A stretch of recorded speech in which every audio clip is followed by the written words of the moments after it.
ಓಂ ಶಾಂತಿ. ನಾವೆಲ್ಲ ಆತ್ಮರು ಭ್ರೂ ಮಧ್ಯದಲ್ಲಿ ಸ್ಮೃತಿ ಸ್ವರೂಪರಾಗುತ್ತಾ ನಾವೆಲ್ಲ ಆತ್ಮರ ತಂದೆ ಪರಂಪಿತ ಶಿವಬಾಬರವರನ್ನು ಪರಮಧಾಮದಲ್ಲಿ ಸ್ಮೃತಿ ಮಾಡಿಕೊಂಡು ಪ್ರಜಾಪಿತ ಬ್ರಹ್ಮ ಜಗದಂಬಾ ಸರಸ್ವತಿ ಮಮ್ಮಾರವರನ್ನು ಸೂಕ್ಷ್ಮವತನದಲ್ಲಿ ಸ್ಮರಿಸಿಕೊಂಡು ಯಜ್ಞದ ಎಲ್ಲ ಆದಿರತ್ನರನ್ನು ಮತ್ತು ಪ್ರತಿದಿನದಂತೆ ಈ ದಿನವೂ ಸಹ ಈ ಒಂದು ಮುರಳಿ ಚಿಂತನೆಯಲ್ಲಿ ಭಾಗವಹಿಸಿರುವ ನನ್ನೆಲ್ಲ ಸಹೋದರಾತ್ಮರಿಗೆ ಆತ್ಮೀಯವಾದ ಸ್ವಾಗತ ಸುಸ್ವಾಗತ. ಈ ದಿನ ವಿಶೇಷವಾಗಿ ಬಾಬಾರವರು ಮುರಳಿಯಲ್ಲಿ ಪ್ರಶ್ನೋತ್ತರವನ್ನು ಬಹಳ ಚಂದ ವಿವರಿಸಿದ್ದಾರೆ. ಇವತ್ತಿನ ಪ್ರಶ್ನೋತ್ತರದ ಕುರಿತಾಗಿ ಸಂಕ್ಷಿಪ್ತವಾದ ಚಿಂತನೆಯನ್ನು ಮಾಡೋಣ. ಈ ದಿನದ ಪ್ರಶ್ನೋತ್ತರವಾಗಿದೆ. ಬಾಬಾರವರು ಕೇಳುತ್ತಿದ್ದಾರೆ, ಶಿವತಂದೆಗೆ ಬಲಿಹಾರಿ ಆಗುವುದು ಅಂದರೆ ಏನು? ಅದರ ಅರ್ಥ ಏನು? ಬಲಿಹಾರಿ ಆಗುವುದಂದರೆ ಹೇಗೆ? ಯಾಕಾಗ್ತೀವಿ ಅನ್ನೋದು ಕೂಡ ಇದೆ. ಅದು ತುಂಬ ವಿವರಣೆ ನಮಗೆಲ್ಲ ಗೊತ್ತಿರೋದೇ ಇದೆ. ಆದರೆ ಇವತ್ತು ವಿಶೇಷವಾಗಿ ನಾವು ನೋಡ್ಕೊಳ್ಬೇಕಾಗಿರೋದು, ಭಗವಂತನಿಗೆ ಬಲಿಹಾರಿ ಆಗಿಬಿಟ್ಟಿದ್ದಾರೆ ಅಂತ ಹೇಳ್ತೀವಲ್ವ ನಾವು. ಅದು ಯಾವ ಥರ, ಅದು ಹೇಗೆ, ಯಾರು ಬಲಿಹಾರಿ ಅಂದರೆ ಅನ್ನುವಂಥದ್ದನ್ನು ನಾವು ನೋಡೋಣ. ಬಾಬಾರವರೇ ಉತ್ತರದಲ್ಲಿ ತಿಳಿಸೋ ಪ್ರಕಾರ, ಬಲಿಹಾರಿ ಆಗೋದು ಅಂತಂದರೆ, ಭಗವಂತನಿಗೆ ಸಮರ್ಪಣೆ ಆಗೋದು ಅಂತಂದರೆ ಅವಿರತವಾಗಿ ನಿರಂತರವಾಗಿ ಪರಮಾತ್ಮನ ಸ್ಮೃತಿಯಲ್ಲಿ ಇರುವಂಥದ್ದು.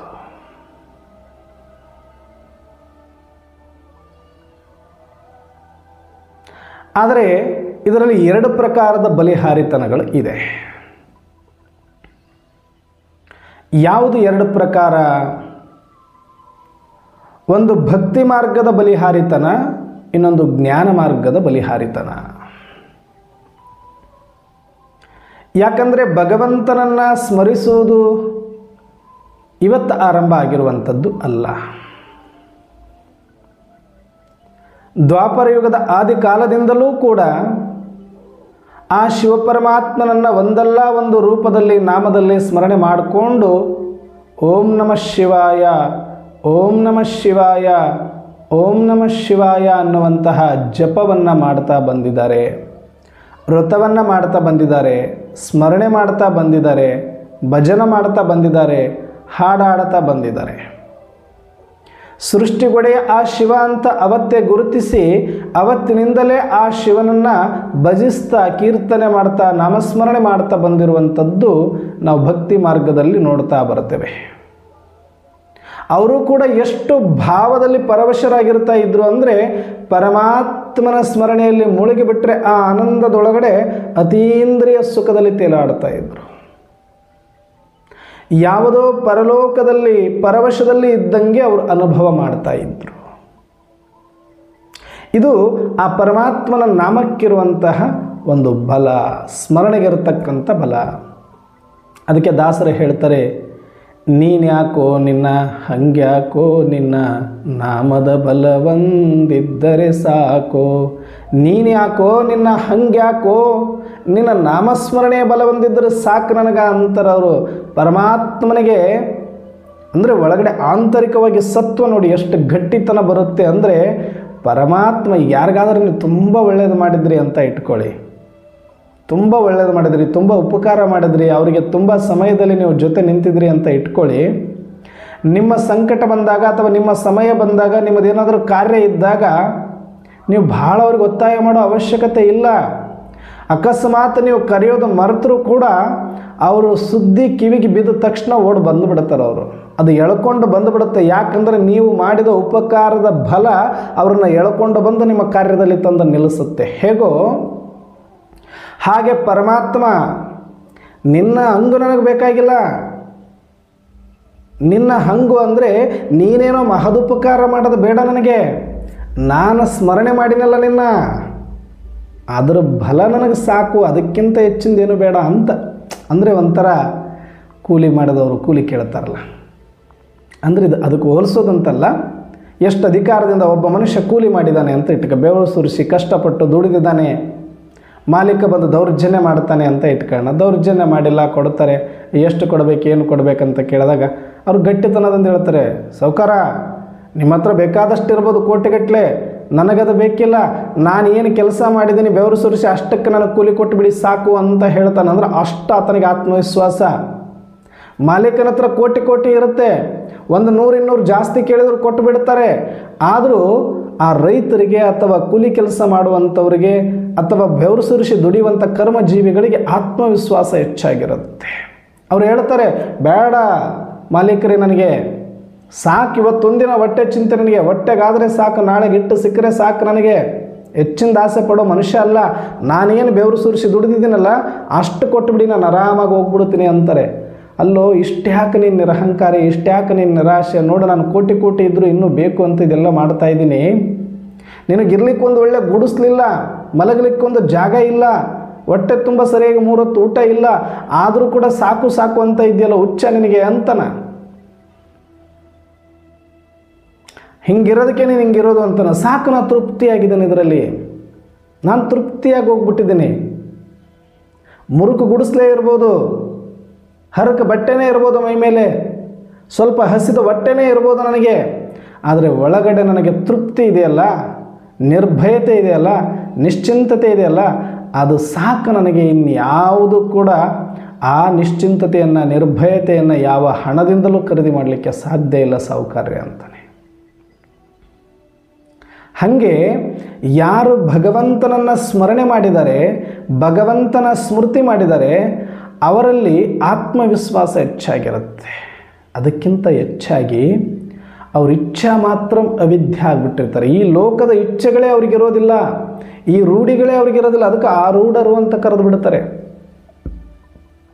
ಇವರು ಆ ಕಡೆ ಮಂದಿ ಈ ಕಡೆ ಮಂದಿ ಅಲ್ಲ. ಇವರು ಏನಿದ್ರು ಪರಮಾತ್ಮ, ಪರಮಾತ್ಮನ ಗುಣಗಾನ, ಪರಮಾತ್ಮನ ಕೀರ್ತನೆ, ಪರಮಾತ್ಮನ ನಾಮಸ್ಮರಣೆ ಅಂತ ಮುಳುಗುತ್ತಾರೆ. ಬಿಟ್ಟರೆ ಈ ಪ್ರಪಂಚದ ವಿಕಾರದ ಅಥವಾ ಈ ಒಂದು ಪ್ರಾಪಂಚಿಕ ವಿಷಯಗಳ ಆಸಕ್ತಿ ಲವಲೇಶನೂ ಇಲ್ಲ.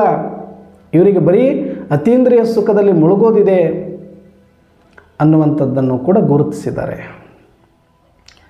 ಹಾಗೆ ಯಾವ ಮನುಷ್ಯ, ಯಾವ ಭಕ್ತ ಆ ಪರಮಾತ್ಮನ ಸಂಕೀರ್ತನೆಯನ್ನು ಮಾಡ್ತಾನೆ, ಮಹಿಮೆಯನ್ನು ಮಾಡ್ತಾನೆ, ಸ್ಮರಣೆಯನ್ನು ಮಾಡ್ತಾನೆ, ಜಪವನ್ನು ಮಾಡ್ತಾನೆ, ಆತ ಮೊದಲೇ ಇಚ್ಛೆಗಳನ್ನು ಇಟ್ಕೊಳ್ಳೋದಿಲ್ಲ. ಆತನಿಗೆ ಒಂದೇ ಇಚ್ಛೆ ಪರಮಾತ್ಮನನ್ನು ಸ್ಮರಣೆ ಮಾಡೋದು. ಅದರಲ್ಲಿ ಅತೀಂದ್ರಿಯ ಸುಖದಲ್ಲೇ ಮುಳುಗಿಬಿಟ್ಟಿರ್ತಾನೆ. ಜಗತ್ತಿನ ಇನ್ಯಾವ ರುಚಿ ಆತನಿಗೆ ಕೊಡೋದಿಲ್ಲ. ಪದಾರ್ಥಗಳು, ವಸ್ತುಗಳು, ವಿಷಯಗಳು, ವ್ಯಕ್ತಿಗಳು ಯಾವುದೊಂದು ಕೂಡ ಆತನಿಗೆ ಜಗತ್ತಿನ ಇಚ್ಛೆಗಳು ರುಚಿ ಕೊಡೋದಿಲ್ಲ.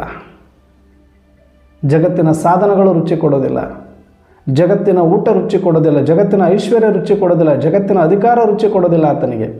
ಆತನಿಗೆ ರುಚಿ ಕೊಡೋದು ಒಂದೇ, ಅಮೃತ ಅನಿಸೋದು ಒಂದೇ, ಆ ಪರಮಾತ್ಮನ ನಾಮಸ್ಮರಣೆ. ಅದರಲ್ಲಿ ತೃಪ್ತನಾಗಿರುವ ಮನುಷ್ಯ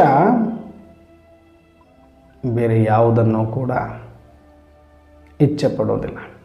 ಹೇಗೆ ಇರುವುದೊಂದು ಹೊಟ್ಟೆ, ಹಸಿದಿದ್ದೀವಿ ನಿಜ, ಹಸ್ಕೊಂಡಾಗ ನೀವು ಕಟಿ ರೊಟ್ಟಿ ಕೊಟ್ಟರು ಕೂಡ ಭಾಳ ರುಚಿ ಅಮೃತ ಅನಿಸಿಬಿಡುತ್ತೆ ನಮಗೆ. ಹೊಟ್ಟೆ ತುಂಬಿದವರಿಗೆ ಹುಗ್ಗಿ ಮುಳ್ಳು ಮುಳ್ಳು ಅಂತ ಹೇಳ್ತಾರೆ. ಹೊಟ್ಟೆ ತುಂಬಿದವ್ರಿಗೆ ಹೋಗಿ ಹುಗ್ಗಿ ತುಪ್ಪ ಹಾಕಿದರೂ ಕೂಡ, ನಮ್ಮ ಕಡೆ ಹುಗ್ಗಿ ಅಂತ ಮಾಡ್ತಾರೆ, ಗೋಧಿ ಹುಗ್ಗಿ. ಗೋಧಿಯನ್ನು ಸ್ವಲ್ಪ ದಪ್ಪ ನುಚ್ಚು ಹೊಡೆದುಬಿಟ್ಟು ಅದನ್ನು ಚೆನ್ನಾಗಿ ಬೇಯಿಸಿ ಅದರಲ್ಲಿ ಬೆಲ್ಲ ಹಾಕಿ ಹುಗ್ಗಿ ಮಾಡ್ತಾರೆ. ಅದು ಒಳ್ಳೆ ತುಪ್ಪ ಹಾಕಿದರೆ ತುಂಬ ಟೇಸ್ಟ್ ರುಚಿಕರವಾಗಿರುತ್ತೆ. ಆದರೆ ಹೊಟ್ಟೆ ಫುಲ್ಲಾಗಿ ತುಂಬಿದ ಮೇಲೆ ಹುಗ್ಗಿ ಕೊಟ್ಟರು ಕೂಡ ಅದು ಮುಳ್ಳು ಮುಳ್ಳು ಅಂತ ಅನ್ಸಕ್ಕೆ ಸ್ಟಾರ್ಟ್ ಆಗುತ್ತಂತೆ. ಹಸಿದಿದ್ದಾಗ ಒಂದು ಕಟಿ ರೊಟ್ಟಿ ಇದ್ರೂ ಅಮೃತ ಅನಿಸುತ್ತೆ. ಯಾಕೆ ಅಂದರೆ ಹಸಿವು ಕೂಡ ಭಾಳ ಮುಖ್ಯ ಆಗ್ತದೆ, ಹೊಟ್ಟೆ ಒಂದೇ ಇದ್ದರೂ ಕೂಡ. ಹಾಗೆ ಇರೋ ಒಂದು ಹೊಟ್ಟೆಗೆ ಎಷ್ಟು ನೂರಾರು ವೆರೈಟಿಗಳು ಮಾಡಿಬಿಟ್ಟಿದ್ದಾರೆ ಅಂತಂದರೂ ಕೂಡ ನಮ್ಮ ತಟ್ಟೆಯಲ್ಲಿ ನಾವು ಎಷ್ಟು ಬಳಸ್ಕೊಡೋಕ್ಕೆ ಸಾಧ್ಯ? 1 2 3 4 ಐಟಮ್ 5 ಐಟಮ್ ತೊಗೊಂಡ್ವಿ ಅಂದ್ರೂ ಇದೊಂದು ಪೀಸ್ ಅದೊಂದು ಪೀಸ್ ತಿನ್ನೋದ್ರೊಳಗಡೆ ಹೊಟ್ಟೆ ತುಂಬಿತು ಅಂದ ಮೇಲೆ ಆಮೇಲೆ ಎಷ್ಟೇ ಇದ್ದರೂ ಕೂಡ ಅದು ರುಚಿ ಕೊಡೋದಿಲ್ಲ. ಎಂಥ ವೆರೈಟಿ ಇದ್ದರೂ ರುಚಿ ಕೊಡೋದಿಲ್ಲ. ಯಾಕೆ ಅಂದರೆ ಹೊಟ್ಟೆ ತುಂಬಿದ ಮೇಲೆ, ತೃಪ್ತ ಆದ ಮೇಲೆ ಬೇರೆ ಯಾವುದು ರುಚಿಸೋದಿಲ್ಲ. ಅದು ರುಚಿಸಬೇಕು ಅಂದರೆ ಮತ್ತೆ ಹಸಿವಾಗಬೇಕು. ಇದು ನಿಯಮ ಹೇಗೋ ಹಾಗೆ ಸೂಕ್ಷ್ಮದಲ್ಲೂ ಕೂಡ. ಸೂಕ್ಷ್ಮದಲ್ಲೂ ಕೂಡ ಒಂದು ಲಿಮಿಟ್ ಇದೆ. ಅದಕ್ಕೆ ಎಷ್ಟು ಇಚ್ಛೆ ಪಡುತ್ತೆ ಅದು ತೃಪ್ತಿ ಆಗಬೇಕು. ಆದರೆ ಇಲ್ಲಿಯ ತನಕ ಅದನ್ನು ತೃಪ್ತಿಪಡಿಸ್ಲಿಕ್ಕೆ ಯಾವ ಮನುಷ್ಯನ ಕೈಲೂ ಆಗಿಲ್ಲ. ಯಾರು ಅದನ್ನು ತೃಪ್ತಿಪಡಿಸಿದರೋ ಮತ್ತವ್ರಿಗೆ ಯಾವುದರ ಅವಶ್ಯಕತೆ ಇಲ್ಲ. ನೋಡಿ, ಇದನ್ನು ಸ್ವಲ್ಪ ಅರ್ಥ ಮಾಡ್ಕೊಳ್ಳಿ. ಶರೀರದ ಹೊಟ್ಟೆಯನ್ನು ತುಂಬಿಸುವಂಥದ್ದು ಎಲ್ಲರೂ ಕಲಿತು ಬಿಟ್ಟಿದ್ದೀವಿ ನಾವು. ಅದನ್ನು ತುಂಬಿಸೋದು ಗೊತ್ತು, ಅದು ಮತ್ತೆ ಹಸಿವಾದರೆ ಮತ್ತೆ ಅದಕ್ಕಾಗಿ ದುಡಿಯೋದು ಗೊತ್ತು. ಆದರೆ ಇದನ್ನು ತುಂಬಿಸಿದ್ದೀವಿ, ಬೇರೆ ಯಾವುದೋ ಇನ್ನೊಂದು ಮತ್ತೊಂದು ಕೊಡ್ತೀವಿ ಅಂದರೆ ಸಾಕು ಅಂತ ಹೇಳೋದು ಕಲ್ತಿದ್ದೀವಿ ಸ್ವಲ್ಪ. ಆದರೆ ನೆತ್ತಿಯನ್ನು ತುಂಬಿಸಿದವರಿಲ್ಲ. ಹಣ ಬೇಕು ಅಂತದೇ, ಆಸ್ತಿ ಬೇಕು ಅಂತದೇ, ಕಾರು ಬೇಕು ಅಂತದೇ, ಬಂಗ್ಲೆ ಬೇಕು ಅಂತದೇ. ಇವೆಲ್ಲ ತಪ್ಪು ಅಂತಲ್ಲ. ಕಾರು ಬಂಗ್ಲೆ ಇದ್ದುಬಿಟ್ರೆ ಆಸೆ ಬುಕ್ರ ಅಥವಾ ಅವರೆಲ್ಲ ಏನೋ ದಾಹದಿಂದ ಕೂಡಿರೋರ ಅತೃಪ್ತರ ಅಂತ ಅಲ್ಲ. ಅದು ಡೈಲಿ ನೀಡದು. ಇವತ್ತು ಬೇಸಿಕ್ ನೀಡ್ ಆಗೋಗಿದೆ. ಅದೇನು ದೊಡ್ಡ ಅವತ್ತಿನ ಕಾಲಕ್ಕೆ ಕಾರು ಬಂಗ್ಲೆ ಅನ್ನೋದು, ಇವತ್ತಿನ ಕಾಲಕ್ಕೆ ಅದು ಬೇಸಿಕ್ ನೀಡ್ ಅಷ್ಟೇ. ಅಂದರೆ ಅವತ್ತಿನಿಂದ ಇವತ್ತಿನ ತನಕನೂ ಈ ಮನಸ್ಸಿನ ದಾಹವನ್ನು ನೀಗಿಸ್ಲಿಕ್ಕೆ ಆಗದೇ ಮನುಷ್ಯ ಸೋತು ಸೊರಗಿ ಸುಣ್ಣ ಆಗೋಗ್ಬಿಟ್ಟಿದ್ದಾನೆ. ಎಷ್ಟು ಪ್ರಯತ್ನ ಪಡ್ತಾ ಇದ್ದಾನೆ. ಅದಕ್ಕೆ ಹಣ ಕೊಟ್ಟು ನೋಡ್ತಾನೆ, ಅದಕ್ಕೆ ತಿನಿಸಿ ನೋಡ್ತಾನೆ, ರುಚಿಯಾಗಿರೋದು ಕುಡಿಸಿ ನೋಡ್ತಾನೆ, ತಿರುಗಿಸಿ ನೋಡ್ತಾನೆ, ಚಿನ್ನ ಕೊಟ್ಟು ನೋಡ್ತಾನೆ, ಮನೆ ಕೊಟ್ಟು ನೋಡ್ತಾನೆ, ಕಾರ್ ಕೊಟ್ಟು ನೋಡ್ತಾನೆ, ಅಧಿಕಾರ ಕೊಟ್ಟು ನೋಡ್ತಾನೆ, ಕೀರ್ತಿ ಕೊಟ್ಟು ನೋಡ್ತಾನೆ. ಜನ, ಧನ, ಕನಕ ಎಲ್ಲವನ್ನ ಸಂಗ್ರಹ ಮಾಡಿ ಮಾಡಿ ಮಾಡಿ ತೊಗೊಂಡೋಗಿ ಅದ್ರ ಮುಂದೆ ಇಟ್ಟರೂ ಕೂಡ ಅದು ತೃಪ್ತಿ ಆಗ್ತಾ ಇಲ್ಲ. ಎಲ್ಲ ಸ್ವಾಹ ಆಗ್ತಿದೆ ಬಿಟ್ಟರೆ ಅದಕ್ಕೆ ತೃಪ್ತಿ ಅನ್ನೋದೇ ಸಿಗ್ತಾ ಇಲ್ಲ. ಜಗತ್ತಿನ ಜನಗಳು ಈ ನೆತ್ತಿಯ ದಾಹವನ್ನು ತುಂಬಿಸೋದ್ರೊಳಗಡೆ ಮುಳುಗಿಬಿಟ್ಟಿದ್ದಾರೆ. ಅದು ತುಂಬುತ್ತೆ ಅನ್ನೋ ಭ್ರಮೆಯಲ್ಲಿದ್ದಾರೆ. ಕೆಲವರು ದುಡ್ಡಿನಿಂದ ತುಂಬಿಸಿ ತೃಪ್ತಿ ಮಾಡಿಬಿಡ್ತೀನಿ ಅಂತ ಇದ್ದಾರೆ. ಕೆಲವರು ಆಸ್ತಿಗಳನ್ನು ಸಂಪಾದನೆ ಮಾಡಿ ತೃಪ್ತಿ ಮಾಡಿಬಿಡ್ತೀನಿ. ಕೆಲವರು ಹೆಸರು ಕೀರ್ತಿಗಳನ್ನು, ಲೋಕ ಮರ್ಯಾದೆಯನ್ನು ಸಂಪಾದನೆ ಮಾಡಿ ತೃಪ್ತಿ ಮಾಡಿಬಿಡ್ತೀನಿ. ಕೆಲವರು ದೊಡ್ಡ ಅಧಿಕಾರದ ಉದ್ಯೋಗವನ್ನು ಹಿಡ್ಕೊಂಡು ನಾನು ತೃಪ್ತಿಪಡಿಸಿಬಿಡ್ತೀನಿ, ಅದೊಂದು ದೊಡ್ಡ ಪೋಸ್ಟ್ ಪಡೆದು ಬಿಟ್ಟರೆ ತೃಪ್ತಿ ಆಗಿಬಿಡ್ತೀನಿ. ನೀವು ಅನ್ಕೊಬೇಕಷ್ಟೇ, ಪ್ರಯತ್ನ ಪಡಬೇಕಷ್ಟೇ. ಅದನ್ನು ತಂದು ಹಾಕಿದ ಮೇಲೆ ಗೊತ್ತಾಗುತ್ತೆ ಇದಕ್ಕೂ ಇದು ತುಂಬಿಲ್ಲ ಅಂತ. ತುಂಬಲ್ಲ. ಅದು ಅಂತರಂಗದ ದಾಹನೆ ಬೇರೆ, ನಾನು ಕೊಡ್ತಾ ಇರುವಂಥದ್ದೇ ಬೇರೆ. ಅದು ಹೇಗಾಗಿದೆ ಅಂತಂದರೆ,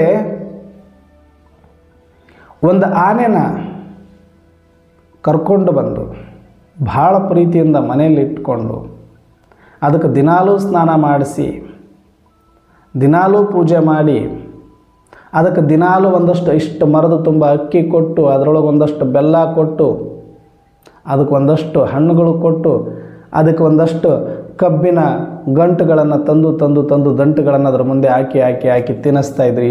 ಏನು ಪ್ರೀತಿ ರೀ! ಎಷ್ಟು ಚೆನ್ನಾಗಿ ನೋಡ್ಕೊತಾ ಇದ್ದಾರೆ, ಎಷ್ಟು ಸ್ನಾನ ಮಾಡಿಸಿದ್ದಾರೆ, ಎಷ್ಟು ಒಳ್ಳೆ ಪೂಜೆ ಮಾಡಿದ್ದಾರೆ, ಎಷ್ಟು ಭಕ್ತಿ ಭಾವ ರೀ ಇವರಿಗೆ. ಅಂದರೆ ಆನೆಯ ದಾಹ ತೃಪ್ತಿ ಆಗೋದಿಲ್ಲ. ನೀವು ಸ್ನಾನ ಮಾಡಿಸಿದ್ದು ಅದಕ್ಕೆ ಸಂಬಂಧ ಇಲ್ಲ, ನೀವು ಪೂಜೆ ಮಾಡಿದ್ದು ಅದು ಸಂಬಂಧ ಇಲ್ಲ. ನೀವು ತಂದು ಒಂದು ಮರ ತುಂಬ ಅಕ್ಕಿ ಕೊಟ್ಟರೆ ಅದಕ್ಕೊಂದು ದೌಡೆಗೆ ಆಗೋದಿಲ್ಲ. ನೀವು ತಂದು ಸುಮ್ಮನೆ ಒಂದು 4-6 ದಂಟುಗಳನ್ನು ಹಿಂಗೆ ಒಗೆದು 1.5-2 ಹಾಕಿದರೆ ತೃಪ್ತಿ ಆಗೋದಿಲ್ಲ. ಅದಕ್ಕೆ ಆನೆಗೆ ತೃಪ್ತಿ ಆಗಬೇಕು ಯಾವಾಗ ಅಂತಂದರೆ, ಕಬ್ಬಿನ ತೋಟದೊಳಗಡೆ ಅದನ್ನು ನುಗ್ಗಬೇಕು, ಮನಸಾರೆ ಮೇಯಬೇಕು. ತನ್ನ ಸ್ವತಂತ್ರ ಸ್ವ ಇಚ್ಛೆಯಿಂದ ಅದಕ್ಕೆ ಸ್ನಾನ ಮಾಡಿಸ್ತಿರೋ ಬಿಡ್ತಿರೋ, ಪೂಜೆ ಮಾಡ್ತಿರೋ ಬಿಡ್ತಿರೋ, ಅದಕ್ಕೆ ಮಸ್ತಾಗಿ ಒಂದು ಕಬ್ಬಿನ ತೋಟದೊಳಗಡೆ ಬಿಟ್ಟು ಬರಬೇಕು. ಅವಾಗದು ತೃಪ್ತಿ ಆಗುತ್ತಲ್ಲ ಹೊರತಾಗಿ ಅದಕ್ಕೆ ನೀವು ಬಂಧನದಿಂದ ಇಟ್ಕೊಂಡು ನಿಮಗೆ ಬೇಕಾದಂಗೆ ಅದನ್ನು ತೃಪ್ತಿಪಡಿಸ್ತೀವಿ ಅಂದರೆ ಅದು ತೃಪ್ತಿ ಆಗೋದಿಲ್ಲ. ಹೇಗೋ ಹಾಗೆ ಒಳಗಿನ ನೆತ್ತಿ ಅಂತಂದರೆ ಸೂಕ್ಷ್ಮ ದಾಹ ಏನಿದೆ ಅದು ಕೇಳುತ್ತಿರೋದು ಬೇರೆ, ನಾವು ಕೊಡುತ್ತಿರೋದು ಬೇರೆ. ಒಳಗಡೆ ಆತ್ಮದ ದಾಹ ಬೇರೆ ಇದೆ, ನಾನು ಹೊರಗಡೆ ಕೊಡ್ತಾ ಇರೋದೇ ಬೇರೆ ಇದೆ. ನೋಡಿ, ಯಾವುದೇ ದೇವಸ್ಥಾನಗಳ ಮುಂದೆ ಹೋಗಿ ನೀವು ಭಕ್ತಿ ಮಾರ್ಗದಲ್ಲಿದ್ದಾಗ ಅಲ್ಲಿಂದ ಇಲ್ಲಿ ತನಕ ನಾವು ಮಾಡಿರೋದೇ ನೆನೆಸ್ಕೊಂಡ್ರು ಸುಮ್ಮನೆ ನಮಗೆ ಗೊತ್ತಿಲ್ಲದಂಗೆ ಕೈ ಹಿಂಗೆ ಬರ್ತಾ ಇತ್ತು, ಹಿಂಗೆ ನೋಡ್ತಾ ಇದ್ವಿ. ಆ ಮೂರ್ತಿಗಳನ್ನು ನೋಡ್ತಾ ಇದ್ದಂಗೆ ಒಳಗಡೆ ಸಂಕಲ್ಪ ಮಾಡ್ತಾ ಇದ್ವಿ, ಮನಸ್ಸು ಮೇಲೆ ಹೋಗ್ತಾ ಇತ್ತು, ಆ ಪರಮಾತ್ಮನಲ್ಲಿ ನಿಲ್ತಾ ಇತ್ತು.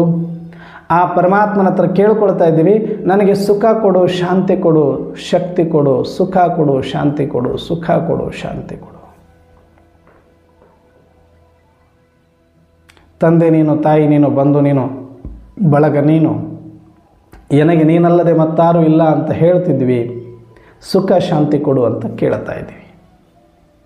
ಅದು ಕೇಳ್ತಾ ಇರೋದು ಸುಖ ಶಾಂತಿ, ಸುಖ ಶಾಂತಿ ಎಲ್ಲೋದ್ರೂ ಅದೇ ಬೇಡಿಕೆ ಇಡ್ತಾ ಬರ್ತಾ ಇದೆ ಆತ್ಮ. ಅದಕ್ಕೆ ಹಸಿವಾಗಿರೋದು ಸುಖದ ಹಸಿವು, ಶಾಂತಿಯ ಹಸಿವು, ಪ್ರೇಮದ ಹಸಿವು, ಶಕ್ತಿಯ ಹಸಿವು, ಆನಂದದ ಹಸಿವು, ಜ್ಞಾನದ ಹಸಿವು, ಪವಿತ್ರತೆಯ ಹಸಿವು. ಆತ್ಮ ಸಪ್ತ ಗುಣಗಳ ದಾಹದಿಂದ ಬಳಲ್ತಾ ಇದೆ. ಆ ನಿವೇದನೆಯನ್ನು ಎಲ್ಲ ಕಡೆ ಇಡ್ತಾ ಹೋಗ್ತಾ ಇದೆ. ಆದರೆ ಅದು ಎಲ್ಲಿ ಸಿಕ್ಕತ್ತೆ? ಎಲ್ಲಿ ಸಿಕ್ಕತ್ತೆ? ಈ ಒಂದು ಶರೀರಕ್ಕೆ ನೀರು ಬೇಕು ಅಂದರೆ ಕೊಟ್ಟು ಬಿಡ್ಬೋದು, ಊಟ ಬೇಕು ಅಂದರೆ ಕೊಡ್ಬೋದು, ಇನ್ನೇನೋ ಕೇಳ್ತಿದ್ದಾನೆ ಅಂತಂದರೆ ಔಷಧಿ ಕೊಟ್ಟು ಬಿಡ್ಬೋದು. ಆದರೆ ಆತ್ಮ ಕೇಳ್ತಾರೋ ಸುಖ ಶಾಂತಿ. ಆದರೆ ಈ ಮನುಷ್ಯನಿಗೆ ಆ ಸುಖ ಎಲ್ಲಿದೆ ಗೊತ್ತಿಲ್ಲ, ಶಾಂತಿ ಎಲ್ಲಿದೆ ಗೊತ್ತಿಲ್ಲ. ಅದನ್ನು ಕೊಡೋ ವಿಧಿಯಾದರೂ ಹೇಗೆ? ಅದಕ್ಕೆ ಅಲ್ಟರ್ನೇಟಾಗಿ ಏನು ಮಾಡ್ದ? ಅದರ ದಾಹವನ್ನು ತೀರಿಸಬೇಕು ಅಂತಲೇ ಹಣ, ಕೀರ್ತಿ, ಅಧಿಕಾರ ಕೊಟ್ಟು ಕೊಟ್ಟು ಕೊಟ್ಟು ನೋಡ್ದ. ಅದು ಎತ್ತೆಗೆ ಜ್ವರ ಬಂದರೆ ಎಮ್ಮಿಗೆ ಬರಿ ಹಾಕಿದರೆ ಹೆಂಗೆ ಅದು ಗುಣಮಾಶಿ ಆಗೋದಿಲ್ವೋ ಹಾಗೆ ಆತ್ಮದ ದಾಹ ಇರೋದೇ ಬೇರೆ. ನಾವುಗಳು ಪಂಚತತ್ವಗಳಿಂದ ಆಗುವ ಸಾಧನಗಳನ್ನು ಅಥವಾ ಸ್ಥೂಲ ವಿಕಾರಗಳನ್ನು ಅದಕ್ಕೆ ಕೊಟ್ಟರೆ ಅದು ತೃಪ್ತಿ ಆಗಲಿಲ್ಲ. ಅದೇ ಇವತ್ತಿನ ಕಾಲದ ಅಶಾಂತಿ ಅಂತ ಕರೆಸಿಕೊಳ್ಳುತ್ತೆ ಅಷ್ಟೇ, ಡಿಸ್ಟರ್ಬನ್ಸ್. ಯಾಕೆ ಅಂದರೆ ಅದಕ್ಕೆ ಬೇಕಿರೋದೇ ಒಂದು, ಅದು ಕೊಡ್ತಾ ಇರೋದೇ ಇನ್ನೊಂದು. ಇದು ಒಂದು ಸಣ್ಣ ಇನ್ಸಿಡೆಂಟ್ ನಿಮಗೆ ಹೇಳ್ತೀನಿ, ಇವತ್ತದು ನೆನೆಸ್ಕೊಳ್ಬೇಕು ಅನ್ನಿಸ್ತದೆ. ಸುಮಾರು ಒಂದು 20 ವರ್ಷದ ಹಿಂದಿನ ಕಥೆ ಇದು. ನಾನು ಅವಾಗ ಕಮ್ಯುನಿಸ್ಟ್ ಪಾರ್ಟಿಯಲ್ಲಿದ್ದೆ, 20 ವರ್ಷಕ್ಕಿಂತ ಜಾಸ್ತಿನೇ ಆಯಿತು ಅಂದ್ಕೊಳ್ಳಿ.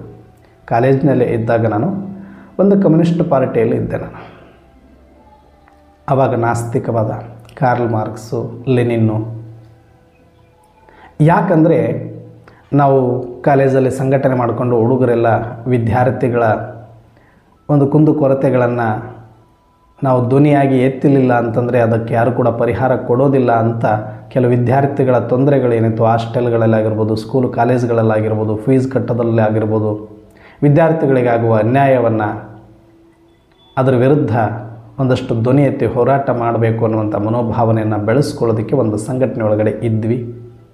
ಅದರ ಜೊತೆಗೆ ಸುಮಾರು ಶಾಲಾ ಕಾಲೇಜುಗಳಿಗೆ ಹೋಗ್ತಾ ಇದ್ವಿ. ಆ ಮುಖೇನ ಮತ್ತು ಬೀದಿ ನಾಟಕಗಳನ್ನು ಮಾಡುತ್ತಿದ್ವಿ. ಯಾಕೆ ಅಂದರೆ ಪವಾಡ ರಹಸ್ಯ ಬಯಲು ಕಾರ್ಯಕ್ರಮ ಅಂತ ಮಾಡ್ತಿದ್ವಿ. ಅಂದರೆ ಈ ಮೂಢನಂಬಿಕೆಗಳು ಏನಿದೆ, ಈ ಮೂಢನಂಬಿಕೆಗಳೆಲ್ಲವೂ ಕೂಡ ನಮ್ಮ ಭಕ್ತಿಯನ್ನು ಬಂಡವಾಳ ಮಾಡಿಕೊಂಡು ನಮ್ಮನ್ನು ಭ್ರಮೆಯಲ್ಲಿ ತಂದು ನಮ್ಮನ್ನು ಅಡ್ಡದಾರಿಗೆ ಎಳಿತಾ ಇದ್ದಾರೆ.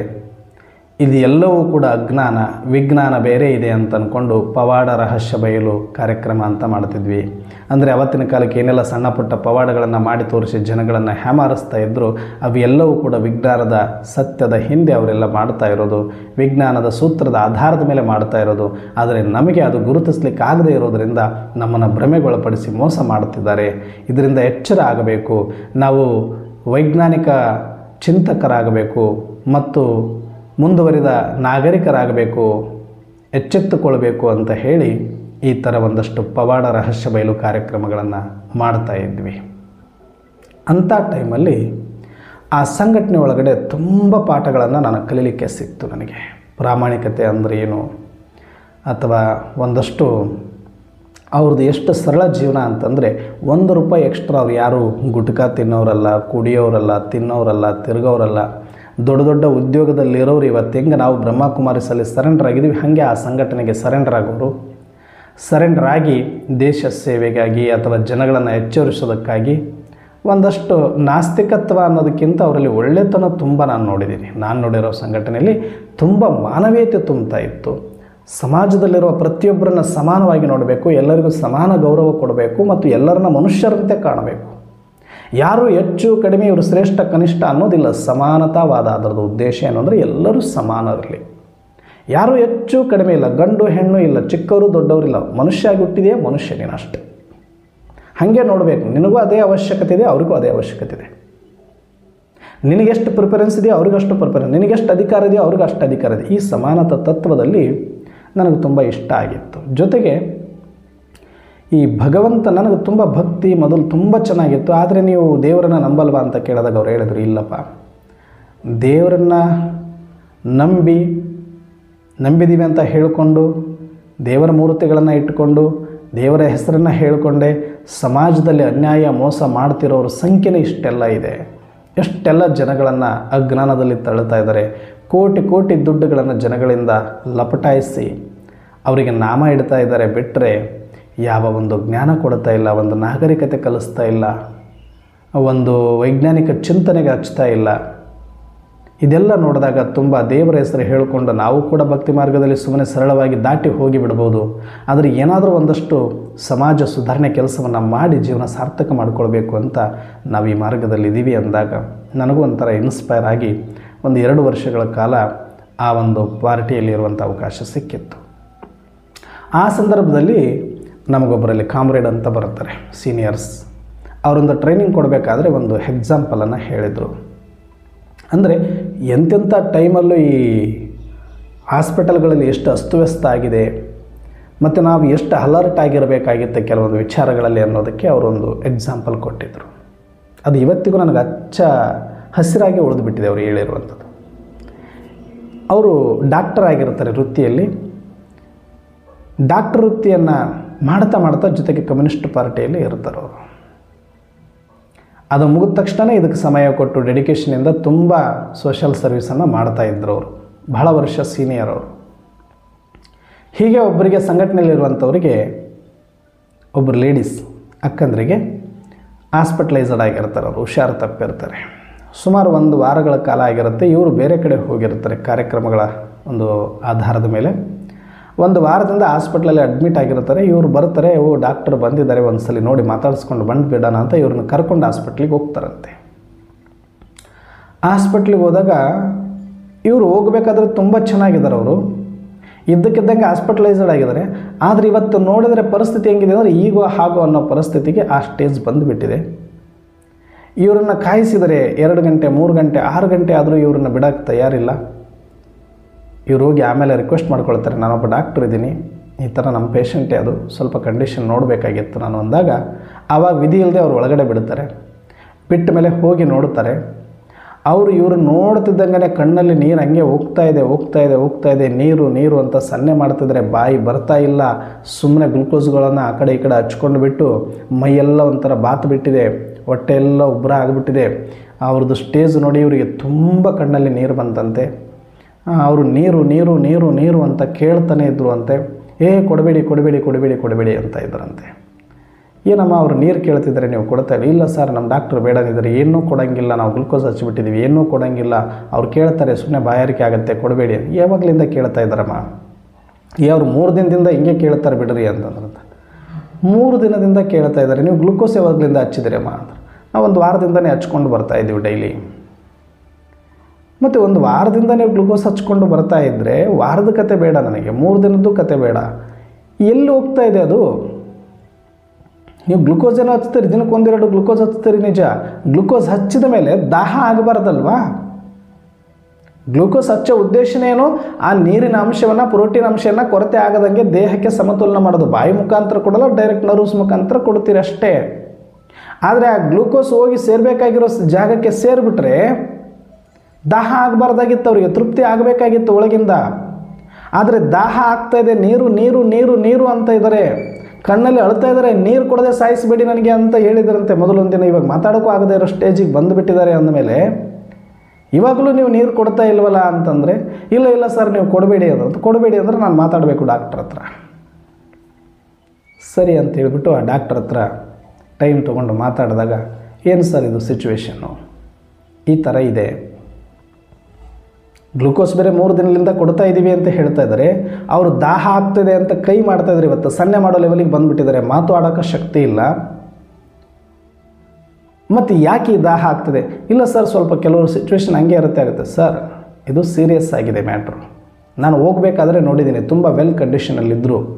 ಇವತ್ತು 7 ದಿನದಲ್ಲಿ ಈ ಥರ ಲೆವೆಲ್ಗೆ ಇಳಿದು ಬಿಟ್ಟಿದ್ದಾರೆ ಅಂದರೆ ಏನೋ ಒಂದು ಪ್ರಾಬ್ಲಮ್ ಇದೆ.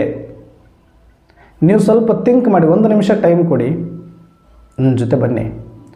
ನೀವು ಗ್ಲುಕೋಸ್ ಕೊಟ್ಟಿದ್ದೆ ಆದರೆ ಒಳಗಡೆ ಕರೆಕ್ಟಾಗಿರೋ ಜಾಗಕ್ಕೆ ಹೋಗಿತ್ತು ಅಂತಂದರೆ ಅವ್ರಿಗೆ ದಾಹ ಆಗಬಾರ್ದಾಗಿತ್ತು. ದಾಹ ಆಗಿದೆ ಅಂದರೆ ಏನೀಗ ಪ್ರಾಬ್ಲಮ್ಮು? ಚೆಕ್ ಮಾಡಬೇಕಲ್ವ ನೀವು. ಗ್ಲುಕೋಸ್ ಕೊಟ್ಟ ಮೇಲೆ ಆದರೂ ನೀರಡಿಕೆ ಕಡಿಮೆ ಆಗಬೇಕಲ್ಲ. 3 ದಿನದಿಂದ ನೀರು ನೀರು ನೀರು ನೀರು ನೀರು ಅಂತಿದ್ದಾರೆ.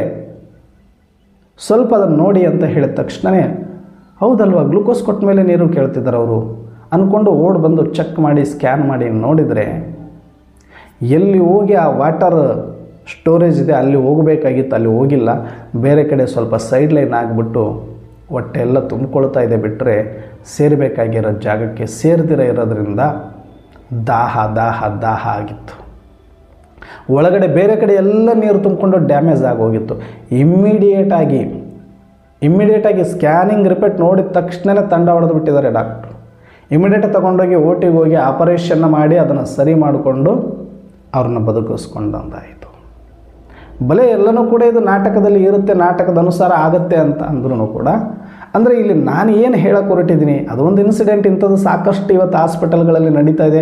ಯಾಕಂದರೆ ಅದ್ರ ಬಗ್ಗೆ ನಮಗೆ ಹೆಚ್ಚು ತಿಳುವಳಿಕೆ ಇಲ್ಲ, ತಿಳುವಳಿಕೆ ಇದ್ದರೂ ತೋರಿಸ್ಕೊಳ್ಳೋಕ್ಕಲ್ಲಿ ಅವಕಾಶ ಇಲ್ಲ. ಮೊದಲನೇ ಮಾತು ಅವ್ರಿಗೆ ಯಾರಿಗೂ ಏನೋ ಗೊತ್ತಾಗಬಾರ್ದು ಅನ್ನೋ ರೀತಿಯಲ್ಲೇ ಇವತ್ತು ಟ್ರೀಟ್ ಮಾಡ್ತಾ ಇರೋದು. ಅವ್ರು ಆಡಿದ್ದೇ ಆಟ, ಮಾಡಿದ್ದೇ ಶಾಸ್ತ್ರ. ಇದು ಕಲಿಯುಗದ ಶಿಕ್ಷೆ ಅಷ್ಟೇ. ಅದರ ಬಗ್ಗೆ ಹೆಚ್ಚು ಮಾತಾಡೋದ್ರಲ್ಲಿ ಏನೂ ಅರ್ಥ ಇಲ್ಲ. ಆದರೆ ಇಲ್ಲಿ ನಾವು ಅರ್ಥ ಮಾಡ್ಕೊಳ್ಬೇಕಾಗಿರೋದೇನು ಅಂದರೆ, ದಾಹ ಆಗಲಿಕ್ಕೆ ಕಾರಣ ಬಾಯಿ ಅಲ್ಲ, ಬಾಯಿ ಒಣಗಿರೋದಲ್ಲ. ಒಳಗಡೆ ಅದು ಸೇರಬೇಕಾಗಿರೋ ಜಾಗವನ್ನು ಸೇರಿದರೆ, ಆ ಬೌಲನ್ನು ತುಂಬಿದರೆ ದಾಹ ಬರುತ್ತಿಲ್ಲ. ದಾಹದ ಉರಿ ಅಲ್ಲಿಂದ ಬರ್ತಾ ಇರೋದು ಅದು. ಆದರೆ ನೀರು ಕೊಡ್ತಾ ಇದ್ದಾರೆ, ಆದರೆ ಹೋಗಬೇಕಾಗಿರೋ ಜಾಗಕ್ಕೆ ಹೋಗಿಲ್ಲ, ಆದರೆ ದಾಹ ನಿಂತಿಲ್ಲ. ಹಾಗೆ ನಾವು ಜನ್ಮಾಂತರಗಳಿಂದ ಆತ್ಮ ಕೇಳ್ತಾ ಇರೋದು ಸುಖ ಶಾಂತಿ, ಸುಖ ಶಾಂತಿ. ಅದು ಹೆಂಗೆ ಕೊಡಬೇಕು ಗೊತ್ತಿಲ್ಲ, ಅದು ಎಲ್ಲಿದೆ ಗೊತ್ತಿಲ್ಲ. ಅದ್ರ ಬದಲಿಗೆ ಅಲ್ಟರ್ನೇಟಾಗಿ ಸುಮ್ಮನೆ ತಗೋ ಅಂತ ಹಾಕ್ತಾ ಇದ್ದರೆ ಆ ದಾಹ ಇವತ್ತಿಗೂ ನಮ್ಮಲ್ಲಿ ಕಡಿಮೆ ಆಗಿಲ್ಲ. ಅದಕ್ಕೆ ನಮ್ಮಲ್ಲಿ ಅಶಾಂತಿ ಇದೆ, ದುಃಖ ಇದೆ. ಎರಡೇ ಇರೋದಿಲ್ಲ, ದುಃಖ ಇರಬೇಕು ಇಲ್ಲ ಸುಖ ಇರಬೇಕು, ಶಾಂತಿ ಇರಬೇಕು ಇಲ್ಲ ಅಶಾಂತಿ ಇರಬೇಕು, ಜ್ಞಾನ ಇರಬೇಕು ಇಲ್ಲ ಅಜ್ಞಾನ ಇರಬೇಕು.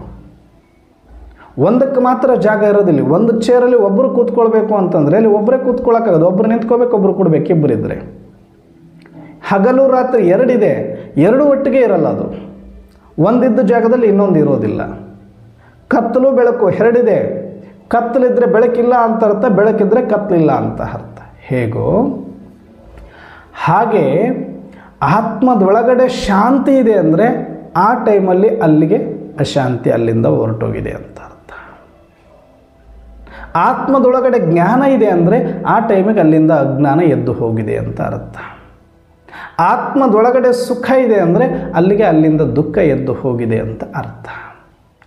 ಆದರೆ ಇವತ್ತಿನ್ನೂ ಕೇಳ್ತಾ ಇದೆ ಅಂತಂದರೆ ಆ ಜಾಗವನ್ನು ಆಕ್ರಮಣ ಮಾಡಿಕೊಂಡಿದೆ. ಎರಡರಲ್ಲಿ ಒಂದು ಇರಲೇಬೇಕು ಫಿಕ್ಸ್. ಸುಖ ಇಲ್ವಾ, ಅದರ ಜಾಗವನ್ನು ದುಃಖ ತಗೊಂಡಿದೆ, ಅದಕ್ಕೆ ಅದು ಮತ್ತೆ ಸುಖವನ್ನು ಕೇಳ್ತಾ ಇದೆ. ಅಶಾಂತಿ ಆಗಿದೆ ಅಂದರೆ ಆ ಶಾಂತಿಯ ಜಾಗವನ್ನು ಅಶಾಂತಿ ಆಕ್ರಮಣ ಮಾಡಿಕೊಂಡಿದೆ, ಅದಕ್ಕೆ ಶಾಂತಿ ಬಂದು ಕೂತ್ಕೊಳ್ಳಿ ಅಂತ ಕೇಳ್ತಾ ಇರೋದು. ಜ್ಞಾನದ ಜಾಗದಲ್ಲಿ ಬಂದು ಅಜ್ಞಾನ ಕೂತ್ಕೊಂಡಿರೋದ್ರಿಂದ ಈಗ ಜ್ಞಾನ ಬಂದು ಕೂತ್ಕೊಂಡ್ರೆ ಅಜ್ಞಾನ ಎದ್ದೋಗ್ಬಿಡುತ್ತೆ. ಸಿಂಪಲ್ ಇದೆ ಇಷ್ಟೆ. ಎರಡು ಒಟ್ಟಿಗೆ ಯಾವತ್ತೂ ಇರಲ್ಲ. ಯಾರು ಬೇಕಾದರೂ ಇರಲಿ, ಅವರು ಜ್ಞಾನಿ ಇದ್ದರೆ ಅಲ್ಲಿ ಅಜ್ಞಾನಿ ಇಲ್ಲ, ಸುಖಿ ಇದ್ದರೆ ಅಲ್ಲಿ ದುಃಖಿ ಇಲ್ಲ, ಶಾಂತಿ ಇದ್ದರೆ ಅಲ್ಲಿ ಅಶಾಂತಿ ಇಲ್ಲ. ಒಂದೇ ಇರುತ್ತೆ ನಿಮ್ಮ ಜೊತೆ ಯಾವತ್ತೂ ಕೂಡ. ಆದರೆ ಯಾವುದನ್ನು ಇಟ್ಕೊಂಡಿದ್ದೀರಿ, ಯಾವುದರ ಜೊತೆ ಇಟ್ಕೊಂಡಿದ್ದೀರಿ ಅನ್ನೋದು ಭಾಳ ಇಂಪಾರ್ಟೆಂಟ್ ಆಗಿರುತ್ತೆ. ನೀವು ಶಾಂತಿಯಲ್ಲಿದ್ದರೆ ಅಶಾಂತಿ ಇಲ್ಲ, ಅಶಾಂತಿಯಲ್ಲಿದ್ದರೆ ಅಲ್ಲಿ ಶಾಂತಿ ಇಲ್ಲ. ಇಷ್ಟೇ. ಈ ಒಂದರ ಸಂಘ ಮಾಡ್ಬೋದು ನಾವು ಅಷ್ಟೇ. ಅದಕ್ಕೆ ಒಂದು ಬಿಟ್ಟು ಒಂದು ಹಿಡಿ, ಒಂದೇ ಹಿಡ್ಕೋಬೇಕು ನಾವು. ಇಲ್ಲಿ ಬೇರೆ ದಾರಿ ಇಲ್ಲ. ನಮ್ಗೆ ಎರಡು ಒಟ್ಟೊಟ್ಟಿಗೆ ತೊಗೊಂಡು ಹೋಗಕ್ಕೆ ಆಗಲ್ಲ. ಇಲ್ಲಿ ಬೆಳಕು ಕತ್ತಲು ಎರಡು ಒಟ್ಟಿಗೆ ಇರಲ್ಲ, ಒಂದೇ ಇರೋದು. ಹಾಗೆ ಆತ್ಮ ಕೇಳ್ತಾ ಇರೋದು ನಿರಾಕಾರ ಆತ್ಮದ ಗುಣಗಳ ಅನುಭೂತಿ. ಅದು ಎಲ್ಲಿದೆ? ಒಂದು ಆತ್ಮದಲ್ಲಿದೆ, ಇನ್ನೊಂದು ಪರಮಾತ್ಮನಲ್ಲಿದೆ. ಆತ್ಮದಲ್ಲಿ ಏನಿದೆ? ಜ್ಞಾನ, ಪವಿತ್ರತೆ, ಸುಖ, ಶಾಂತಿ, ಆನಂದ, ಪ್ರೇಮ, ಶಕ್ತಿ. 7 ಗುಣಗಳು ಆತ್ಮದ ಗುಣಗಳು. ಸಪ್ತ ಗುಣಗಳಿಂದ ಆತ್ಮ ತುಂಬಿದೆ. ಆದರೆ ಇವತ್ತು ಆ 7 ಗುಣಗಳ ಜಾಗದಲ್ಲಿ, ಜ್ಞಾನದ ಜಾಗದಲ್ಲಿ ಅಜ್ಞಾನ, ಪವಿತ್ರತೆ ಜಾಗದಲ್ಲಿ ಅಪವಿತ್ರತೆ, ಸುಖದ ಜಾಗದಲ್ಲಿ ದುಃಖ, ಶಾಂತಿಯ ಜಾಗದಲ್ಲಿ ಅಶಾಂತಿ, ಆನಂದದ ಜಾಗದಲ್ಲಿ ಸಂಕಟ, ಚಿಂತೆ, ಶಕ್ತಿಯ ಜಾಗದಲ್ಲಿ ಅಶಕ್ತಿ, ಪ್ರೇಮದ ಜಾಗದಲ್ಲಿ ದ್ವೇಷ ಆಕ್ರಮಣ ಮಾಡಿಕೊಂಡು ಅಲ್ಟರ್ನೇಟ್ ಆಗಿ ಕೂತ್ಕೊಂಡ್ಬಿಟ್ಟಿದೆ. ಆಡಳಿತ ಚೇಂಜ್ ಆಗಿ ಹೋಗಿದೆ, ರೂಲಿಂಗ್ ಚೇಂಜ್ ಆಗಿ ಹೋಗಿದೆ. ಯಾವಾಗ ದೇಹಾಭಿಮಾನದ ರೂಲಿಂಗ್ ಬಂತು, ವಿಕಾರದ ರೂಲಿಂಗ್ ಬಂತು, ಆ ಸದ್ಗುಣಗಳನ್ನು ಓಡಿಸಿಬಿಟ್ಟು ದುರ್ಗುಣಗಳು ಬಂದು ಅಲ್ಲಿ ಕೂತ್ಕೊಂಡ್ಬಿಟ್ಟಿದೆ. ಸಾತ್ವಿಕ ಗುಣಗಳು ಹೋಗಿ ಅಲ್ಲಿ ತಾಮಸ ಗುಣಗಳು ಬಂದು ಅದನ್ನು ಆಕ್ರಮಣ ಮಾಡಿಕೊಂಡಾಗಿದೆ. ಇಷ್ಟೇ ಆಗಿರೋದು. ಆತ್ಮ ಅದೇ ಇದೆ, ಅದರೊಳಗಡೆ ಶಕ್ತಿಗಳು ಇದೆ. ಆದರೆ ಅದರ ಮೇಲೆ ಅತಿಕ್ರಮಣ ಮಾಡಿಕೊಂಡು ಈ ದೇಹಾಭಿಮಾನದ, ಈ ವಿಕಾರದ, ಈ ತಮೋಪ್ರಧಾನ ಗುಣಗಳು ಕೂತ್ಕೊಂಡ್ಬಿಟ್ಟಿರೋದು. ಅದು ಕೇಳ್ತಾ ಇದೆ, ನಾನು ಆತ್ಮ ಶಾಂತಿ ಬೇಕು, ಸುಖ ಬೇಕು ಅಂತ ಆತ್ಮದೊಳಗಡೆನೂ ಇದೆ. ಆದರೆ ಇದು ಹೋಗಬೇಕಾಗಿದೆ. ಇದು ಹೋಗಬೇಕು ಅಂದರೆ ಒಂದು ಒಳಗಿರುವ ಆತ್ಮ ಎದ್ದು ಓಡಿಸ್ಬೇಕು. ಇಲ್ಲ ಇದು ಟೈಟಾಗಿ ಹಿಂಗೆ ಹಿಡ್ಕೊಂಡಿದೆ ಅಂದರೆ ಮೇಲಿಂದ ಆದ್ರೂ ಇದಕ್ಕೆ ಬೀಳ್ಬೇಕು ಶಾಂತಿ. ಶಾಂತಿ ಬಿದ್ದಾಗ ಅಶಾಂತಿ ಎದ್ದು ಓಡೋಗುತ್ತೆ, ಜ್ಞಾನ ಬಿದ್ದಾಗ ಅಜ್ಞಾನ ಎದ್ದು ಓಡುತ್ತೆ, ಪವಿತ್ರತೆ ಬಿದ್ದಾಗ ಅಪವಿತ್ರತೆ ಹೊರಡೋಗುತ್ತೆ.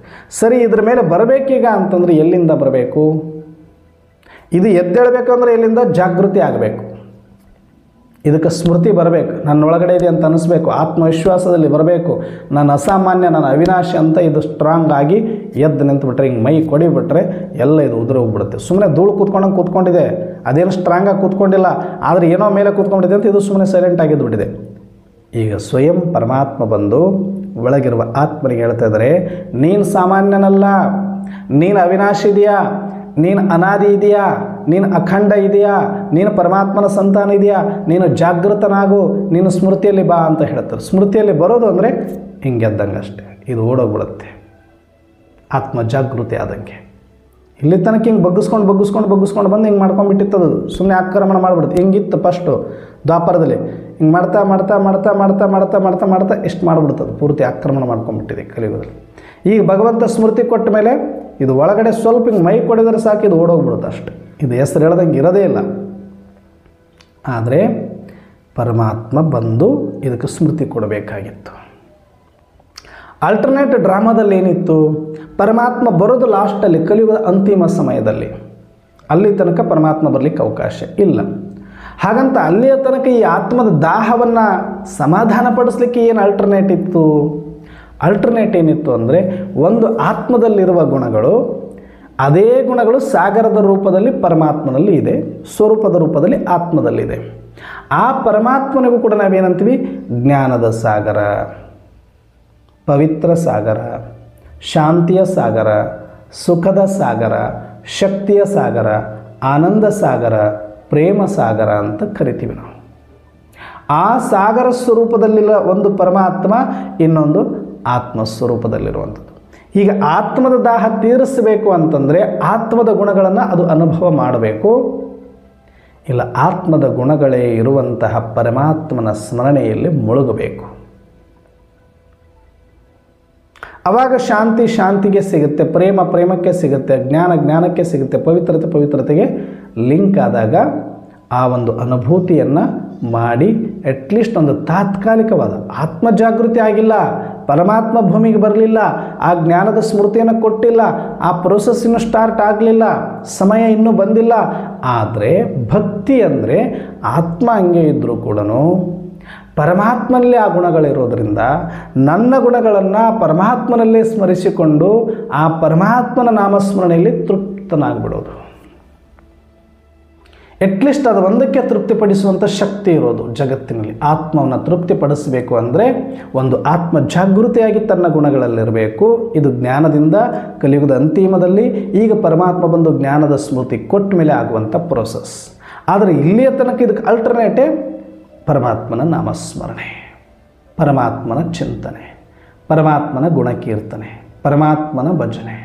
ಆ ಒಂದು ನಿರಾಕಾರ ಅಲೌಕಿಕ ಅತೀಂದ್ರಿಯ ಗುಣಗಳು ಏನಿದೆ, ಸಾತ್ವಿಕ ಗುಣಗಳ ಭಜನೆ ಮಾಡೋದು. ಪರಮಾತ್ಮನ ಗುಣಗಳ ಭಜನೆ ಅಂದರೆ ತನ್ನ ಆತ್ಮದ ಸಾತ್ವಿಕ ಗುಣಗಳ ಭಜನೆನೇ ಅದು. ಪರಮಾತ್ಮನ ಮಹಿಮೆ ಅಂದ್ರೇನು? ತನ್ನ ಆತ್ಮದ ಗುಣಗಳ ಮಹಿಮೆನೇ ಅದು. ಹಾಗಾಗಿ ಆತ್ಮ ಅದನ್ನು ಕೇಳ್ತಾ ಕೇಳ್ತಾ ಕೇಳ್ತಾ ತೃಪ್ತಿ ಬಂದುಬಿಡುತ್ತೆ, ಭಾಳ ಇಷ್ಟ ಆಗಿಬಿಡುತ್ತೆ ಅದಕ್ಕೆ. ನನ್ನದೇ ಗುಣಗಳನ್ನು ಮಹಿಮೆ ಮಾಡ್ತಿದ್ದಾರೆ, ನನ್ನದೇ ಗುಣಗಳನ್ನು ಸಂಕೀರ್ತನೆಯನ್ನು ಆಡ್ತಾ ಇದ್ದಾರೆ ಅಂತ ಆತ್ಮ ಪರಮಾತ್ಮ ನಿರಾಕಾರದಲ್ಲಿ ಎರಡರಲ್ಲೂ ಕೂಡ ಆ ಗುಣಗಳು ಹರಿದಾಡ್ತಾ ಇರೋದ್ರಿಂದನೇ ಆ ಕೀರ್ತನೆಗಳು, ಆ ಪೂಜೆ, ಆ ಭಕ್ತಿ, ಆ ನಾಮಸ್ಮರಣೆ ಮಾಡಿದಾಗ ಮೈಮರೆತು ಅತೀಂದ್ರಿಯ ಸುಖದಲ್ಲಿ ಮುಳುಗ್ತಾ ಇದ್ರು. ಇದು ಭಕ್ತಿ ಮಾರ್ಗದ ಬಲಿಹಾರಿತನ. ಎಷ್ಟರ ಮಟ್ಟಿಗೆ ಅಂದರೆ ಆ ಪರಮಾತ್ಮನ ಸ್ಮರಣೆಯ ಸುಖದಲ್ಲಿ ಎಷ್ಟು ಮುಳುಗೋಗ್ಬಿಡ್ತಿದ್ರು ಅಂದರೆ ಹೇಳಂಗಿಲ್ಲ. ಅದಕ್ಕೆ ಕಬೀರದಾಸರು ಸ್ಮರಣೆಯ ಸುಖದಲ್ಲಿ ಮುಳುಗು ಅಂತ ಹೇಳ್ತಾ ಇದ್ರು. ಮುಳುಗಿ ಬಿಡ್ಬೇಕು ಹಿಂಗೆ. ಮುಳುಗೋದಂದ್ರೆ ಹೊರಗಿನ ಪ್ರಪಂಚದ ಯಾವುದು ಅರಿವಿರಬಾರದು ನಿನಗೆ. ಅಷ್ಟು ಪರಮಾತ್ಮನ ನಾಮಸ್ಮರಣೆ ನಾಮಸ್ಮರಣೆ ನಾಮಸ್ಮರಣೆ. ಉಂಡ್ರು, ಕುಂತ್ರು, ನಿಂತರು, ಎದ್ರು, ತಿರುಗಿದ್ರು, ತಿಂದರು. ಶರಣರು ಕೂಡ ಅದನ್ನೇ ಮಾಡಿದ್ರು. ನೀವು ಕಾಯಕ ಮಾಡಿ, ಸಂಪಾದನೆ ಮಾಡಿ, ಸಂಸಾರ ಮಾಡಿ, ಆದರೆ ತುತ್ತಿಗೊಮ್ಮೆ ಶಿವ ಶಿವ ಎನ್ನದೆ ತಿಂದರೆ ಅದು ಮಹಾಪಾಪ, ಘೋರ ಪಾಪ, ಲಿಂಗಕ್ಕೆ ಸಿಗುವ ಪಾಪ. ಲಿಂಗ ದ್ರೋಹ ಅಂತ ಕರೆದ್ರು, ಶರಣದ್ರೋಹ ಅಂತ ಕರೆದ್ರು. ಇಳೆ ನಿಮ್ಮ ದಾನ, ಬೆಳೆ ನಿಮ್ಮ ದಾಮ, ಸುಳಿದು ಸೂಸುವ ಗಾಳಿ ನಿಮ್ಮ ದಾನ, ಎತ್ತು ನಿಮ್ಮ ದಾನ, ಬಿತ್ತು ನಿಮ್ಮ ದಾನ, ಎಲ್ಲವೂ ನಿಮ್ಮದೇ. ಇಲ್ಲಿ ನಿಮ್ಮನ್ನು ನೆನೆಯದೆ ತುತ್ತನ್ನು ತಿಂದರೆ ಅದು ಮಹಾಪಾಪ ಅಂತ ಅಂದ್ಕೊಂಡ್ಬಿಟ್ರು ಅವರು. ಅಂದರೆ ಅಷ್ಟು ಈ ಪಂಚತತ್ವಗಳ ಶರೀರ ಆಗಲಿ, ಇದು ಕೊಟ್ಟಿರೋದಾಗಲಿ, ಆ ಸೃಷ್ಟಿ ಪರಮಾತ್ಮಂದೇ ಹೊರತಾಗಿ ಆ ಪರಮಾತ್ಮ ಸೃಷ್ಟಿಕರ್ತ ಮಾಲೀಕನನ್ನು ನೆನೆಸದೆ ತಿಂದರೆ ಅದು ಪಾಪ ಅಂತ ಭಾವಿಸ್ತಿದ್ರು. ಅದಕ್ಕೆ ಅವರು ಯಾವಾಗಲೂ ಕೂಡ ಸ್ಮರಣೆ ಒಳಗಡೆ ಆ ಶಿವನ ಸ್ಮರಣೆಯನ್ನು ಮಾಡ್ತಾ ಇದ್ದರು. ಅದರಲ್ಲಿ ಮುಳುಗಿ ರಾಮಕೃಷ್ಣ ಪರಮಹಂಸರಂತೂ ಆ ಒಂದು ಭಾವದಲ್ಲಿ ಮುಳುಗಿಬಿಟ್ಟು ಪರವಶ ಆಗಿಬಿಡ್ತಾ ಇದ್ದರು. ತಾಯಿ ತಾಯಿ ತಾಯಿ ತಾಯಿ ಅಂದ್ಕೊಂಡ ಭಗವಂತನನ್ನು ದೇವಿಯ ರೂಪದಲ್ಲಿ ಆರಾಧಿಸ್ಕೊಂಡ ಹೋಗ್ಬಿಡ್ತಾ ಇದ್ರು. ಎಲ್ಲ ರೂಪದಲ್ಲೂ ನೋಡಿದರು ಅವರು ಭಕ್ತಿಯಲ್ಲಿ. ಯಾಕಂದರೆ ಒಳಗಡೆ ಆತ್ಮದ ಗುಣಕ್ಕೆ, ಆ ಪರಮಾತ್ಮನ ಗುಣಕ್ಕೆ ಮ್ಯಾಚ್ ಆಯಿತು ಅಂದರೆ, ಅದರ ಗುಣಗಳಲ್ಲಿ ಹೋಗ್ಬಿಡ್ತು ಆತ್ಮ, ಅದರ ರುಚಿಯನ್ನು ನೋಡ್ಬಿಡ್ತು ಅಂದರೆ ಮುಳುಗೋಗ್ಬಿಡ್ತಾ ಇತ್ತು. ಅದನ್ನೇ ಕೆಲವರು ಸಮಾಧಿ ಅಂದ್ಕೊಂಡ್ರು, ಕೆಲವರು ಧ್ಯಾನ ಅಂದ್ಕೊಂಡ್ರು, ಕೆಲವರು ತಪಸ್ಸು ಅಂದ್ಕೊಂಡ್ರು, ಕೆಲವರು ವ್ರತ ಅಂದ್ಕೊಂಡ್ರು, ಕೆಲವು ಸ್ಮರಣೆ ಅಂದ್ಕೊಂಡ್ರು, ಅತೀಂದ್ರಿಯ ಸುಖ ಅಂದ್ಕೊಂಡ್ರು, ಮುಕ್ತಿನೂ ಅಂದ್ಕೊಂಡ್ಬಿಟ್ರು. ಏನಾಯಿತು? ಏನೂ ಇಲ್ಲ, ಬರೀ ಆತ್ಮ ಜಾಗೃತಿ ಆಗಿಲ್ಲ. ಇನ್ನೂ ಆತ್ಮದ ಗುಣಗಳಿರ್ತಕ್ಕಂಥ ಪರಮಾತ್ಮನನ್ನು ಸ್ಮರಣೆ ಮಾಡ್ತಾ ಮಾಡ್ತಾ ಮಾಡ್ತಾ ಮಾಡ್ತಾ ಮಾಡ್ತಾ ಮಾಡ್ತಾ ಆ ಸುಖದಲ್ಲಿ ಮುಳುಗೋಗ್ಬಿಟ್ಟಲ್ಲ, ಅದರಲ್ಲೇ ಸಂತೃಪ್ತರಾಗ್ಬಿಟ್ರು ಅವರು. ಜಗತ್ತಿನ ಯಾವ ಇಚ್ಛೆಗಳೂ ಇರಲಿಲ್ಲ ಅವರಿಗೆ. ಇವೆಲ್ಲ ಸಣ್ಣ ಪುಟ್ಟ ಇಚ್ಛೆಗಳು, ಆನೆಗೆ ಸುಮ್ಮನೆ ಇವೆಲ್ಲ ದಂಟುಗಳು ಹಾಕಿದಂಗೆ ಅಷ್ಟೇ. ಆದರೆ ಪರಮಾತ್ಮನ ಒಂದು ನಾಮಸ್ಮರಣೆ ಅನ್ನೋದು ಕಬ್ಬಿನ ತೋಟದ ಥರ ಆಗಿಬಿಡುತ್ತೆ ಅವರಿಗೆ, ಭಕ್ತರಿಗೆಲ್ಲರಿಗೂ ಕೂಡ. ಯಾರ ಒಂದು ಸುಖವನ್ನು ನೋಡಿ ಅತೀಂದ್ರಿಯ ಸುಖದಲ್ಲಿ ತೇಲಾಡ್ತಾ ಇದ್ದರೋ ಅವರು ಭಕ್ತರು ಆಗಿಬಿಟ್ರು, ಭಕ್ತಿ ಶಿರೋಮಣಿಗಳಾಗ್ಬಿಟ್ರು, ಭಗವಂತನಿಗೆ ಬಲಿಹಾರಿಗಳಾಗ್ಬಿಟ್ರು. ಇದು ಭಕ್ತಿ ಮಾರ್ಗದ ಬಲಿಹಾರಿತನ. ಅಲ್ಲಿ ಆತ್ಮದ ಬಗ್ಗೆ ಜಾಸ್ತಿ ಏನೂ ಕೂಡ ಅಷ್ಟೊಂದು ಜಾಗೃತಿ ಇರೋದಿಲ್ಲ, ಅಲ್ಪ ಸ್ವಲ್ಪ ಅಷ್ಟೇ. ಆದರೆ ಪರಮಾತ್ಮನ ಸ್ಮರಣೆಯಲ್ಲಿ ಮುಳುಗಿ, ಪರಮಾತ್ಮನಲ್ಲಿದ್ದಂಗೆ ನನ್ನಲ್ಲಿದೆ, ಪರಮಾತ್ಮನ ಗುಣಗಳೇ ನನ್ನ ಗುಣಗಳು ಅಂದ್ಕೊಂಡು ಹಂಸೋ ಸೋಹಂ ಅನ್ನೋವರೆಗೂ ಬಂದುಬಿಟ್ರು, ಅಹಂ ಬ್ರಹ್ಮಾಸ್ಮಿ ಅನ್ನೋವರೆಗೂ ಬಂದುಬಿಟ್ರು. ಆದರೆ ನಾನು ಬೇರೆ, ಪರಮಾತ್ಮ ಬೇರೆ, ನಾನು ಸ್ವರೂಪ ಅವರ ಸಾಗರ, ನಾನು ಮಗು ಅವರ ತಂದೆ, ನಾನು ಸೃಷ್ಟಿ ಅವರ ಸೃಷ್ಟಿಕರ್ತ, ನಾನು ರಚನೆ ಅವರ ರಚಯಿತ ಅನ್ನುವಂಥ ಯಥಾರ್ಥ ಸ್ಪಷ್ಟತೆ ಅಲ್ಲಿ ಸಿಗದೇ ಇರೋದರಿಂದ, ಭಲೆ ದ್ವೈತ ಅದ್ವೈತಗಳು ಬಂದು ಹೋದರೂ ಕೂಡ, ಆದರೆ ಕ್ಲಾರಿಟಿ 100% ಅವತ್ತು ಎಲ್ಲೂ ಕೂಡ ಆತ್ಮದ ಬಗ್ಗೆ ಸಿಕ್ಕಿರಲಿಲ್ಲ. ಅದಕ್ಕೆ ಅದು ಭಕ್ತಿ ಮಾರ್ಗದ ಬಲಿಹಾರಿತನ ಆಗೋಯಿತು. ಆದರೆ ನಾವು ಜ್ಞಾನ ಮಾರ್ಗದ ಬಲಿಹಾರಿಗಳು. ಜ್ಞಾನ ಮಾರ್ಗದ ಬಲಿಹಾರಿಗಳು ಅಂದರೆ ಇಷ್ಟೇ ವ್ಯತ್ಯಾಸ. ನಮಗೂ ಜಗತ್ತಿನ ಯಾವ ರುಚಿಗಳು ಹಿಡಿಸೋದಿಲ್ಲ, ನಮಗೂ ಕೂಡ ಆತ್ಮ ಅದನ್ನೇ ಬಯಸ್ತಾ ಇದೆ, ಸುಖ ಶಾಂತಿ. ಆದರೆ ನಾವು ಕೂಡ ಹಣ, ಆಸ್ತಿ, ಅಂತಸ್ತು, ಐಶ್ವರ್ಯ ಎಲ್ಲವನ್ನು ಕೊಟ್ಟು ನೋಡಿ ಅದರೊಳಗಡೆ ಏನೂ ಇಲ್ಲ ಅಂತ ಎಡಗಾಲಿಗೆ ಸರಿಸಿಬಿಟ್ಟಿದ್ದೀವಿ. ಆದರೆ ಪರಮಾತ್ಮ ಈಗ ನಮ್ಮ ಸುದೈವಕ್ಕೆ ಧರೆಯಲ್ಲಿ ಅವತರಣೆಯಾಗಿದ್ದರು. ಪ್ರಜಾಪಿತ ಬ್ರಹ್ಮಬಾಬರವರ ಶರೀರದಲ್ಲಿ ಅವರ ಮುಖಕಮಲದಲ್ಲಿಂದ ಮಹಾವಾಕ್ಯಗಳನ್ನು ಕೊಟ್ಟಿದ್ದರು.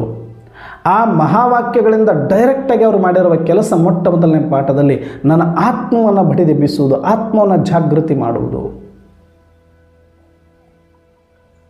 ಸ್ವಲ್ಪ ಈ ಕೆಲಸವನ್ನು ವಿವೇಕಾನಂದರು ಮಾಡಿದರು. ಆದರೆ ಅವರು ಕೂಡ ಪೂರ್ತಿ 100% ಸ್ಪಷ್ಟತೆಯನ್ನು ಎಲ್ಲೂ ಕೊಡಕ್ಕೆ ಇರಲಿಲ್ಲ. ಯಾಕೆ ಅಂತಂದರೆ ಅದು ಪರಮಾತ್ಮನ ಪಾತ್ರವಾಗಿತ್ತು. ಆದರೆ ಪರಮಾತ್ಮನ ಪಾತ್ರ ಬರ್ತಿದ್ದಂಗೆ ಅದನ್ನೊಂದಷ್ಟು ಸ್ಟ್ರಾಂಗ್ ಆಗಿ ಯಾರಾದರೂ ಒಬ್ಬರು ಅದಕ್ಕೊಂದು ಫೋರ್ಸನ್ನು ಕೊಡಬೇಕಲ್ಲ, ಆ ಕೆಲಸ ವಿವೇಕಾನಂದರು ಸ್ವಲ್ಪ ಚೆನ್ನಾಗಿಯೇ ಮಾಡಿದರು. ಇಂದ ಶರಣರ ಅಣ್ಣ ಬಸವಣ್ಣನವರು ಮಾಡಿದರು. ಆತ್ಮಕ್ಕೆ ಸ್ಪೆಷಲಾಗಿ ಸ್ಥಾನವನ್ನು ಕೊಟ್ಟು ಜಾಗೃತಿ ಮಾಡುವಂಥ ಕೆಲಸ 12ನೇ ಶತಮಾನದಲ್ಲಿ ಅವರು ಮಾಡಿದರೆ, ಇತ್ತೀಚಿನ ದಿನಗಳಲ್ಲಿ ವಿವೇಕಾನಂದರು ಮಾಡಿದರು. All power is within you, you can do anything and everything ಅಂತ ಹೇಳಿದರು. ಆಧ್ಯಾತ್ಮ ಅಂದರೆ ನಿನ್ನೊಳಗಡೆ ಒಂದು ಅದ್ಭುತ ಶಕ್ತಿ ಇದೆ, ಅದನ್ನು ಜಾಗೃತಪಡಿಸುವುದೇ ಆಧ್ಯಾತ್ಮ, ಮತ್ಯಾವುದು ಹೊರಗಿನಿಂದ ತಗೊಳ್ಳೋದೇನೂ ಇಲ್ಲ ಅಂತ ಹೇಳಿದರು. ಅಂದರೆ ಆತ್ಮದ ಪಾಠಕ್ಕೆ ಹತ್ತಿರದಲ್ಲಿ ಬಂದು ಅವರು ಕೂಗಿ ಹೇಳಿಬಿಟ್ಟರು ಜಗತ್ತಿಗೆ. ಯಾಕೆ? ಇನ್ನು ಸ್ವಲ್ಪ ಹೊತ್ತಲ್ಲೇ ಪರಮಾತ್ಮ ಬರ್ತಾರೆ. ಪರಮಾತ್ಮ ಬಂದು ಅದೇ ಆತ್ಮದ ಬಗ್ಗೆ ಇನ್ನೂ ಕ್ಲಾರಿಟಿಯನ್ನು ಕೊಡೋರಿದ್ದಾರೆ ಅಂದಾಗ ಅದನ್ನು ಸ್ವಲ್ಪ ಕಾಯಿಸಿದಂಗೆ, ಅಲ್ಲಿಗೆ ಬಾರಿಸಬೇಕಾದ್ರೆ ಸ್ವಲ್ಪ ಚೆನ್ನಾಗಿ ಕಾಯಿಸಿದರೆ ಹೆಂಗೆ ಚೆನ್ನಾಗಿ ನಾದ ಬರುತ್ತೋ ಹಾಗೆ ಪರಮಾತ್ಮ ಧರೆಯಲ್ಲಿ ಬಂದು ಆ ಸತ್ಯಗಳನ್ನು ತಿಳಿಸ್ಬೇಕು ಅಂದರೆ ಮೊದಲೊಂದು ಭೂಮಿಕೆಯನ್ನು ರೆಡಿ ಮಾಡಬೇಕಾಗತ್ತೆ. ಹೆಂಗೆ ಡೊಂಬರಾಟ ಆಡಬೇಕು ಅಂತ ಬರ್ತಾಯಿದ್ರು ಊರಲ್ಲಿ ಹಿಂದೆ. ಡೊಂಬರಾಟ ಆಡಬೇಕು ಅಂದಾಗ ಡೊಂಬರಾಟ ಆಡೋರಲ್ಲೇ ಇರ್ತಾಯಿದ್ರು, ಒಂದೇ ಫ್ಯಾಮಿಲಿಯವರೇ. ಅವ್ರು ಆಡೋಕ್ಕೆ ಸ್ಟಾರ್ಟ್ ಮಾಡಬೇಕು ಅಂತಂದರೆ ಜನ ಸೇರಬೇಕಾಗಿತ್ತು. ಜನ ಸೇರಬೇಕಂದ್ರೆ ಏನು ಮಾಡಬೇಕು? ಒಬ್ಬರು ಮುಂಚೆ ಅಲಿಗೆ ಹೊಡ್ಕೊಂಡು ಹೋಗಬೇಕಾಗಿತ್ತು. ಹಿಂಗೆ ಬಂದಿದೆ ನಿಮ್ಮೂರಲ್ಲಿ ಇಂಥ ದೇವಸ್ಥಾನದ ಮುಂದೆ ಈ ಥರದಲ್ಲಿ ನಾವು ಎಲ್ಲ ಡಂಬರಾಟಗಳನ್ನು ಇಂತಿಂಥ ವಿಶೇಷ ಆಟಗಳನ್ನು ಆಡ್ತೀವಿ, ನೀವೆಲ್ಲರೂ ಬಂದು ನೋಡಿ ನೋಡಿ ನೋಡಿ ನೋಡಿ ಅಂತ ಡಂಗೂರ ಸಾರ್ಕೊಂಡು ಏನು ಮಾಡೋರು? ಎಲ್ಲರನ್ನ ಒಂದು ಕಡೆ ಸೇರಿಸೋರು. ಎಲ್ಲ ಸೇರಿ ಆದಮೇಲೆ ಸ್ವಲ್ಪ ನಗಿಸೋರು. ಆಮೇಲೆ ಮೇನ್ ಆಟಗಳನ್ನು ಶುರು ಹಚ್ಕೊಳ್ಳೋರು. ಜನ ಸೇರಿದ ಮೇಲೆ ಆಟ ಚೆಂದ ಕಾಣುತ್ತೆ, ಕಳೆ ಕಟ್ಟುತ್ತೆ. ಹೇಗೋ ಹಾಗೆ ಪರಮಾತ್ಮ ಭೂಮಿಯಲ್ಲಿ ಬರ್ತಾರೆ ಅಂತಂದರೆ ಎಲ್ಲರೂ ಕೂಡ ಧರ್ಮಾತ್ಮರಾಗಲಿ ಮಹಾತ್ಮರಾಗಲಿ ಸಂತ ಶರಣ ಸನ್ಯಾಸಿಗಳೆಲ್ಲರೂ ಡಂಗೂರ ಸಾರಿ ಹೋಗಿದ್ದರು. ಹಿಂಗೊಬ್ಬರು ಬರ್ತಾರೆ, ಬರ್ರಪ್ಪ ಎಲ್ಲರೂ ಅವ್ರದ್ದು ಕೇಳೋಣ ಅನ್ನೋ ಥರದಲ್ಲಿ ಮಾಡಿ ಹೋಗಿದ್ರು. ಅದರಲ್ಲಿ ಸ್ವಲ್ಪ ಜೋರಾಗಿ ವಿವೇಕಾನಂದರು ಬಾರಿಸಿದ್ರು. ಅಂಥ ಟೈಮಲ್ಲಿ ಪರಮಾತ್ಮ ಬಂದರು. ಬಂದ ಮೇಲೆ ಡೈರೆಕ್ಟ್ ಅವ್ರ ಆತ್ಮದ ಪಾಠಕ್ಕೆ ಸ್ಟಾರ್ಟ್ ಮಾಡ್ಕೊಂಬಿಟ್ರು. ಇನ್ನು ಯಾವುದು ಉಳಿದದ್ದು ತಲೆ ಕೆಡಿಸ್ಕೊಳ್ಳಿಲ್ಲ ಅವರು. ಸಂಸಾರ ಅದು ಇದು ಗೋಜಲು ಎಲ್ಲೂ ಹೋಗಲಿಲ್ಲ, ವೇದ ಶಾಸ್ತ್ರ ಪುರಾಣ ಅಂತ ಮತ್ತೆ ಹೋಗಲಿಲ್ಲ ಅದಕ್ಕೆ. ಡೈರೆಕ್ಟ್ ನೀನು ಮಗು ಈ ಶರೀರ ಅಲ್ಲ, ನೀನೊಂದು ಅವಿನಾಶಿ ಆತ್ಮ ಇದೆಯಾ, ಡೈರೆಕ್ಟ್ ಆತ್ಮಕ್ಕೆ ಹೇಳಕ್ಕೆ ಬಂದರು ಅವರು. ನೀನು ಯಾರು? ನೀನು ಅನಾದಿ, ನೀನು ಅವಿನಾಶಿ, ನೀನು ಚೈತನ್ಯ, ನೀನು ಮೃತ್ಯುಂಜಯ, ನೀನು ಆದಿದೇವ, ನೀನು ಅನಾದಿ, ತ್ರಿಕಾಲದರ್ಶಿ, ತ್ರಿನೇತ್ರಿ, ತ್ರಿಮೂರ್ತಿ, ಪರಮಾತ್ಮನ ಸಂತಾನ, ಪರಮಧಾಮ ನಿವಾಸಿ, ನೀನು ಪಾತ್ರಧಾರಿ ಅಷ್ಟೇ. ಎದ್ದೇಳು, ಜಾಗೃತನಾಗು ಅಂತ ಡೈರೆಕ್ಟ್ ಆತ್ಮಕ್ಕೆ ಆತ್ಮದ ಪಾಠವನ್ನು ಕೊಟ್ಟರು. ಅಷ್ಟಕ್ಕೆ ಕೊಟ್ಟು ಬಿಡಲಿಲ್ಲ. ನೀನು ಈ ಭ್ರುಕುಟಿಯ ಮಧ್ಯದಲ್ಲಿ ಇದೆಯಾ? ನೀನು ಜ್ಯೋತಿ ಸ್ವರೂಪನಾಗಿದೆಯಾ? ನೀನು ಪಾತ್ರ ಮಾಡಲಿಕ್ಕೆ ಮಾತ್ರ ಬಂದವನು. ನಿನ್ನೊಳಗಡೆ ಅವತ್ತೂ ಇದೆ, ಇವತ್ತೂ ಇದೆ, ಮುಂದೆ ಯಾವತ್ತೂ ಕೂಡ ಇರುತ್ತೆ. ಅವಿನಾಶಿ ನೀನು. ನಿನ್ನೊಳಗಡೆ ಆ ಸಪ್ತ ಗುಣಗಳು ಸುಪ್ತವಾಗಿ ಇದ್ದೇ ಇದೆ. ಡ್ರಾಮಾ ಅನುಸಾರ ನಾಟಕದ ಪಾತ್ರ ಬಂದು ವಧಿಕೆ ರೂಪದಲ್ಲಿ ಕೂತಿತ್ತು. ತಮೋಪ್ರಧಾನದ ವಧಿಕೆ ಸರಿಬೇಕು ಅಂತಲೇ ಈಗ ನಾನು ಬಂದು ಸ್ಮೃತಿ ಕೊಡ್ತಾ ಇದ್ದೀನಿ. ನೀನು ಸ್ವಲ್ಪ ನನ್ನ ಆತ್ಮ ಅಂತ ನಿಂತುಕೋ, ಈ ಶರೀರ ಪಾತ್ರ ಸಂಬಂಧಪಟ್ಟಿದ್ದೆಲ್ಲವೂ ದೂರ ಹೋಗುತ್ತೆ. ಈ ಜ್ಞಾನವನ್ನು ಕೊಡ್ತಾ ಆತ್ಮವನ್ನು ಎಚ್ಚರಿಸುವ ಕೆಲಸ ಮಾಡಿದರು. ಭಕ್ತಿ ಮಾರ್ಗದಲ್ಲಿ ಅವರನ್ನು ನೆನಪು ಮಾಡಿ ಅವರ ಗುಣಗಳನ್ನು ಮಹಿಮೆ ಮಾಡಿಕೊಂಡು ಅದರೊಳಗಡೆ ಮುಳುಗಿ ಆನಂದವನ್ನು ಅನುಭವಿಸುವುದು ಅಷ್ಟೇ ದಾರಿ ಇತ್ತು, ಬೇರೆ ಅಲ್ಟರ್ನೇಟ್ ಇರಲಿಲ್ಲ. ಅದಕ್ಕೆ ಭಕ್ತಿ ಮಾರ್ಗ. ಅದು ಅದೇ ಬಲಿಹಾರಿತನ. ಅಲ್ಲಿ ಅಷ್ಟು ಮಾಡೋದೇ ಗ್ರೇಟ್, ಅಷ್ಟೇ ಲಾಸ್ಟ್ ಆಗಿತ್ತು. ಆದರೆ ಇಲ್ಲಿ ಅದೇ ಮಾಡ್ಕೊಂಡು ಕೂಡಬೇಡ ನೀನು. ಇಲ್ಲಿ ಬರೀ ಮತ್ತೆ ಬಾಬಾ ಬಾಬಾ ಬಾಬಾ ಅಂದ್ಕೊಂಡು ನಾನು ಜಪ ಮಾಡಿಕೊಂಡು ನನ್ನ ಫೋಟೋದ ಮುಂದೆ ಬಂದು ಧ್ಯಾನ ಮಾಡಿಕೊಂಡು ಜಪಮಾಲೆ ಹಿಡ್ಕೊಂಡು ತಿರುಗಿಸ್ಕೊಂಡು ಕೂತ್ಕೊಂಡ್ರೆ ಲಾಭ ಇಲ್ಲ. ಅದು ಭಕ್ತಿ ಮಾರ್ಗ ಮುಗಿದೋಗಿದೆ. 2,500 ವರ್ಷ ಅದನ್ನು ಮಾಡಿಬಿಟ್ಟಿದೆಯಾ? ಈಗ ನನ್ನ ಕೆಲಸ ನಾನು ಮಾಡೋಕ್ಕೆ ಬಂದಿದ್ದೀನಿ, ನಿನ್ನ ಕೆಲಸ ನೀನು ಮಾಡು ಅಷ್ಟೇ. ಇಲ್ಲಿ ನಾನು ಎಬ್ಬಿಸ್ಲಿಕ್ಕೆ ಬಂದಿದ್ದೀನಿ ನನ್ನ. ನೀನು ನನ್ನ ಥರನೇ ಇದೆಯಾ? ನನ್ನ ಸಂತಾನನೇ, ನನ್ನ ಸ್ವರೂಪನೇ, ನನ್ನಲ್ಲಿರೋದೇ ನಿನ್ನಲ್ಲಿದೆ. ನಾನು ಬೇರೆ ನೀನು ಬೇರೆ, ಹಾಗಂತ ನಾನಿಬ್ಬರು ಒಂದೇ ಅಲ್ಲ. ನೀನಾತ್ಮ, ನಾನು ಪರಮಾತ್ಮ. ನನ್ನ ಕರ್ತವ್ಯ ನನ್ನ ಪಾತ್ರನೇ ಬೇರೆ, ನಿನ್ನ ಕರ್ತವ್ಯ ನಿನ್ನ ಪಾತ್ರನೇ ಬೇರೆ. ಪ್ರತಿಯೊಬ್ಬರ ಪಾತ್ರವು ಬೇರೆ ಬೇರೆ, ಆದರೆ ಒಳಗಿರುವ ಆತ್ಮದ ಗುಣಗಳು ಎಲ್ಲರದ್ದು ಒಂದೇ. ನೀವೆಲ್ಲರೂ ಕೂಡ ನನ್ನ ಸಂತಾನರೇ, ನನ್ನಲ್ಲಿರುವ ಸಪ್ತ ಗುಣಗಳು ಕೂಡ ನಿಮ್ಮಲ್ಲಿ ಇದೆ. ನಾನು ಚೈತನ್ಯ, ನೀವು ಚೈತನ್ಯ, ನಾನು ಬಿಂದು, ನೀವು ಬಿಂದು, ನಾನು ಪರಮಧಾಮ ನಿವಾಸಿ, ನೀವು ಪರಮಧಾಮ ನಿವಾಸಿ, ನಾನು ಪಾತ್ರ ಮಾಡಲಿಕ್ಕೆ ಬರ್ತೀನಿ, ನೀವು ಪಾತ್ರ ಮಾಡಲಿಕ್ಕೆ ಬಂದಿದ್ದೀರಿ. ಬರೀ ಸ್ಮರಣೆ ಮಾಡ್ಕೊಂಡು ಆ ಸುಖದಲ್ಲಿ ಅನುಭವಿಸೋದು ಭಕ್ತಿ ಮಾರ್ಗ. ಆದರೆ ಅದರ ಜೊತೆಗೆ ಮೊದಲು ನೀವು ಆತ್ಮ ಅಂತ ತಿಳಿದು, ನಾನು ಅವಿನಾಶಿ, ನಾನು ಸಪ್ತ ಗುಣವಂತ ಅಂತ ತಿಳಿದು ನಿಮ್ಮನ್ನು ನೀವು ಜಾಗೃತಪಡಿಸಿಕೊಳ್ಳಿ. ಫಸ್ಟ್ ಅಪರೇಕು ಆತ್ಮ ಸಮಜ್. ಇದಾದ ಮೇಲೆ ಉಪಕಾರ ಸ್ಮರಣಾರ್ಥವಾಗಿ ನನ್ನನ್ನು ನೆನಪು ಮಾಡಿ ಅಷ್ಟೆ. ಮೊದಲು ಆತ್ಮ ಅಂತ ತಿಳ್ಕೊಳ್ಳದೆ ಡೈರೆಕ್ಟ್ ನನ್ನ ನೆನಪು ಮಾಡಿದ್ರೆ ನೀವು ಭಕ್ತಿ ಮಾರ್ಗದ ಭಕ್ತರಾಗ್ತೀರಿ, ಅಂಜಾನ ಆತ್ಮರಾಗ್ತೀರಿ. ಆದರೆ ಒಬ್ಬ ಜ್ಞಾನಿ ಆತ್ಮ ಆಗಬೇಕು, ಬಾಪ್ ಸಮಾನ ಆತ್ಮ ಆಗಬೇಕು, ಒಬ್ಬ ವಿಶ್ವಸೇವಾದಾರಿ ಯೋಗ್ಯ ಆತ್ಮ ಆಗಬೇಕು ಅಂದರೆ ಮೊದಲು ನಿನ್ನನ್ನು ನೀನು, ನಿನ್ನ ಮೇಲೆ ನೀನು ಆತ್ಮವಿಶ್ವಾಸ ಇಡು. ನಿನ್ನೊಳಗಡೆ ಯಾವ ಸುಖ ಕೇಳ್ತಾ ಇದೆ ಅದು ನಿನ್ನಲ್ಲೇ ಇದೆ, ಯಾವ ಶಾಂತಿ ಕೇಳ್ತಾ ಇದೆ ಅದು ನಿನ್ನಲ್ಲೇ ಇದೆ, ಯಾವ ಪ್ರೇಮ ಕೇಳ್ತಾ ಇದೆ ಅದು ನಿನ್ನಲ್ಲೇ ಇದೆ. ಅದು ನಿನ್ನ ಗುಣನೇ, ನಿನ್ನ ಸ್ವಧರ್ಮನೇ. ಅದರಿಂದ ವಂಚಿತ ಆಗಿದ್ದಿ. ಯಾಕೆ ಅಂದರೆ ಅದನ್ನು ಮರೆತು ಹೋಗಿದ್ದಿ. ಅದಕ್ಕೆ ನಾನು ಮತ್ತೆ ನೆನಪಿಸ್ಲಿಕ್ಕೆ ಬಂದೀನಿ. ಸ್ಮೃತಿ ಅಂದರೆ ಬೇರೇನಲ್ಲ, ನೆನಪು ತರಿಸಿ ಹೇಗೆ ಜಾಂಬವಂತ ಆಂಜನೇಯನಲ್ಲಿರುವ ಶಕ್ತಿಯನ್ನು, ಹುದುಗಿರುವ ಶಕ್ತಿಯನ್ನು ಸ್ಮೃತಿ ತರಿಸಿ ಆತನಿಗೆ ಪ್ರೇರಣೆಯನ್ನು ಕೊಟ್ಟು ಆತನನ್ನು ಆ ಒಂದು ಸಾಗರದಿಂದ ಪಾರು ಮಾಡಿದನು. ಅದೇ ಥರ ನಾನು ಕೂಡ ಜಾಂಬವಂತನ ಪಾತ್ರ ಅಷ್ಟೇ ಮಾಡಲಿಕ್ಕೆ ಬಂದವನು. ನಿನ್ನೊಳಗಡೆ ಎಲ್ಲವೂ ಇದೆ. ನೀನು ಆತ್ಮ, ನೀನು ಅವಿನಾಶಿ, ನೀನು ಅನಾದಿ, ನೀನು ಸಪ್ತಗುಣವಂತ. ನಿನ್ನೊಳಗಡೆ ಒದಗಿರುವ ಆ ಶಕ್ತಿಯನ್ನು ಜಾಗೃತಿ ಮಾಡಿಸಿ ನಿನ್ನನ್ನು ಈ ಭವಸಾಗರದಿಂದ ಪಾರು ಮಾಡಲಿಕ್ಕೆ ನಾನು ಬಂದಿದ್ದೀನಿ.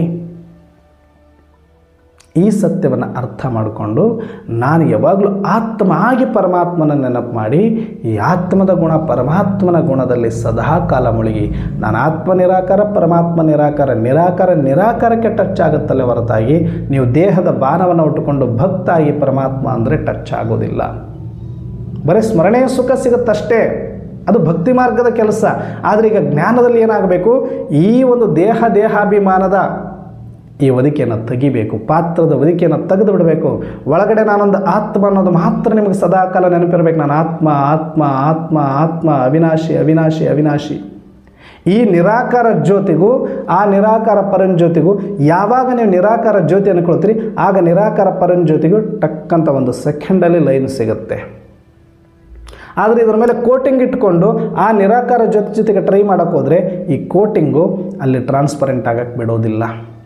ಹೇಗೆ ಎರಡು ವೈರ್ಗಳು ಜೋಡಿಸ್ಬೇಕಾದ್ರೆ ಎರಡೂ ಕಡೆ ಕೋಟಿಂಗ್ ತೆಗೆದ್ರೆ ಒಂದು ಸೆಕೆಂಡಲ್ಲಿ ಕರೆಂಟ್ ಪವರ್ ಪಾಸ್ ಆಗುತ್ತೋ ಹಾಗೆ ಒಂದು ಕೋಟಿಂಗು ಒಂದು ವೈರ್ ಇದ್ದರೂ ಕೂಡ ಹೇಗೆ ಪಾಸ್ ಆಗೋದಿಲ್ವೋ ಹಾಗೆ ನೀವು ಕೋಟಿಂಗ್ ಹಾಕಿರೋದನ್ನು ಮೊದಲು ಆ ಜ್ಞಾನ ನಾನೇನು ಕೊಡ್ತೀನಿ ಅದರ ಸ್ಮರಣೆಯಿಂದ ಇದನ್ನೆಲ್ಲವನ್ನು ತೆಗೆದುಬಿಡಿ.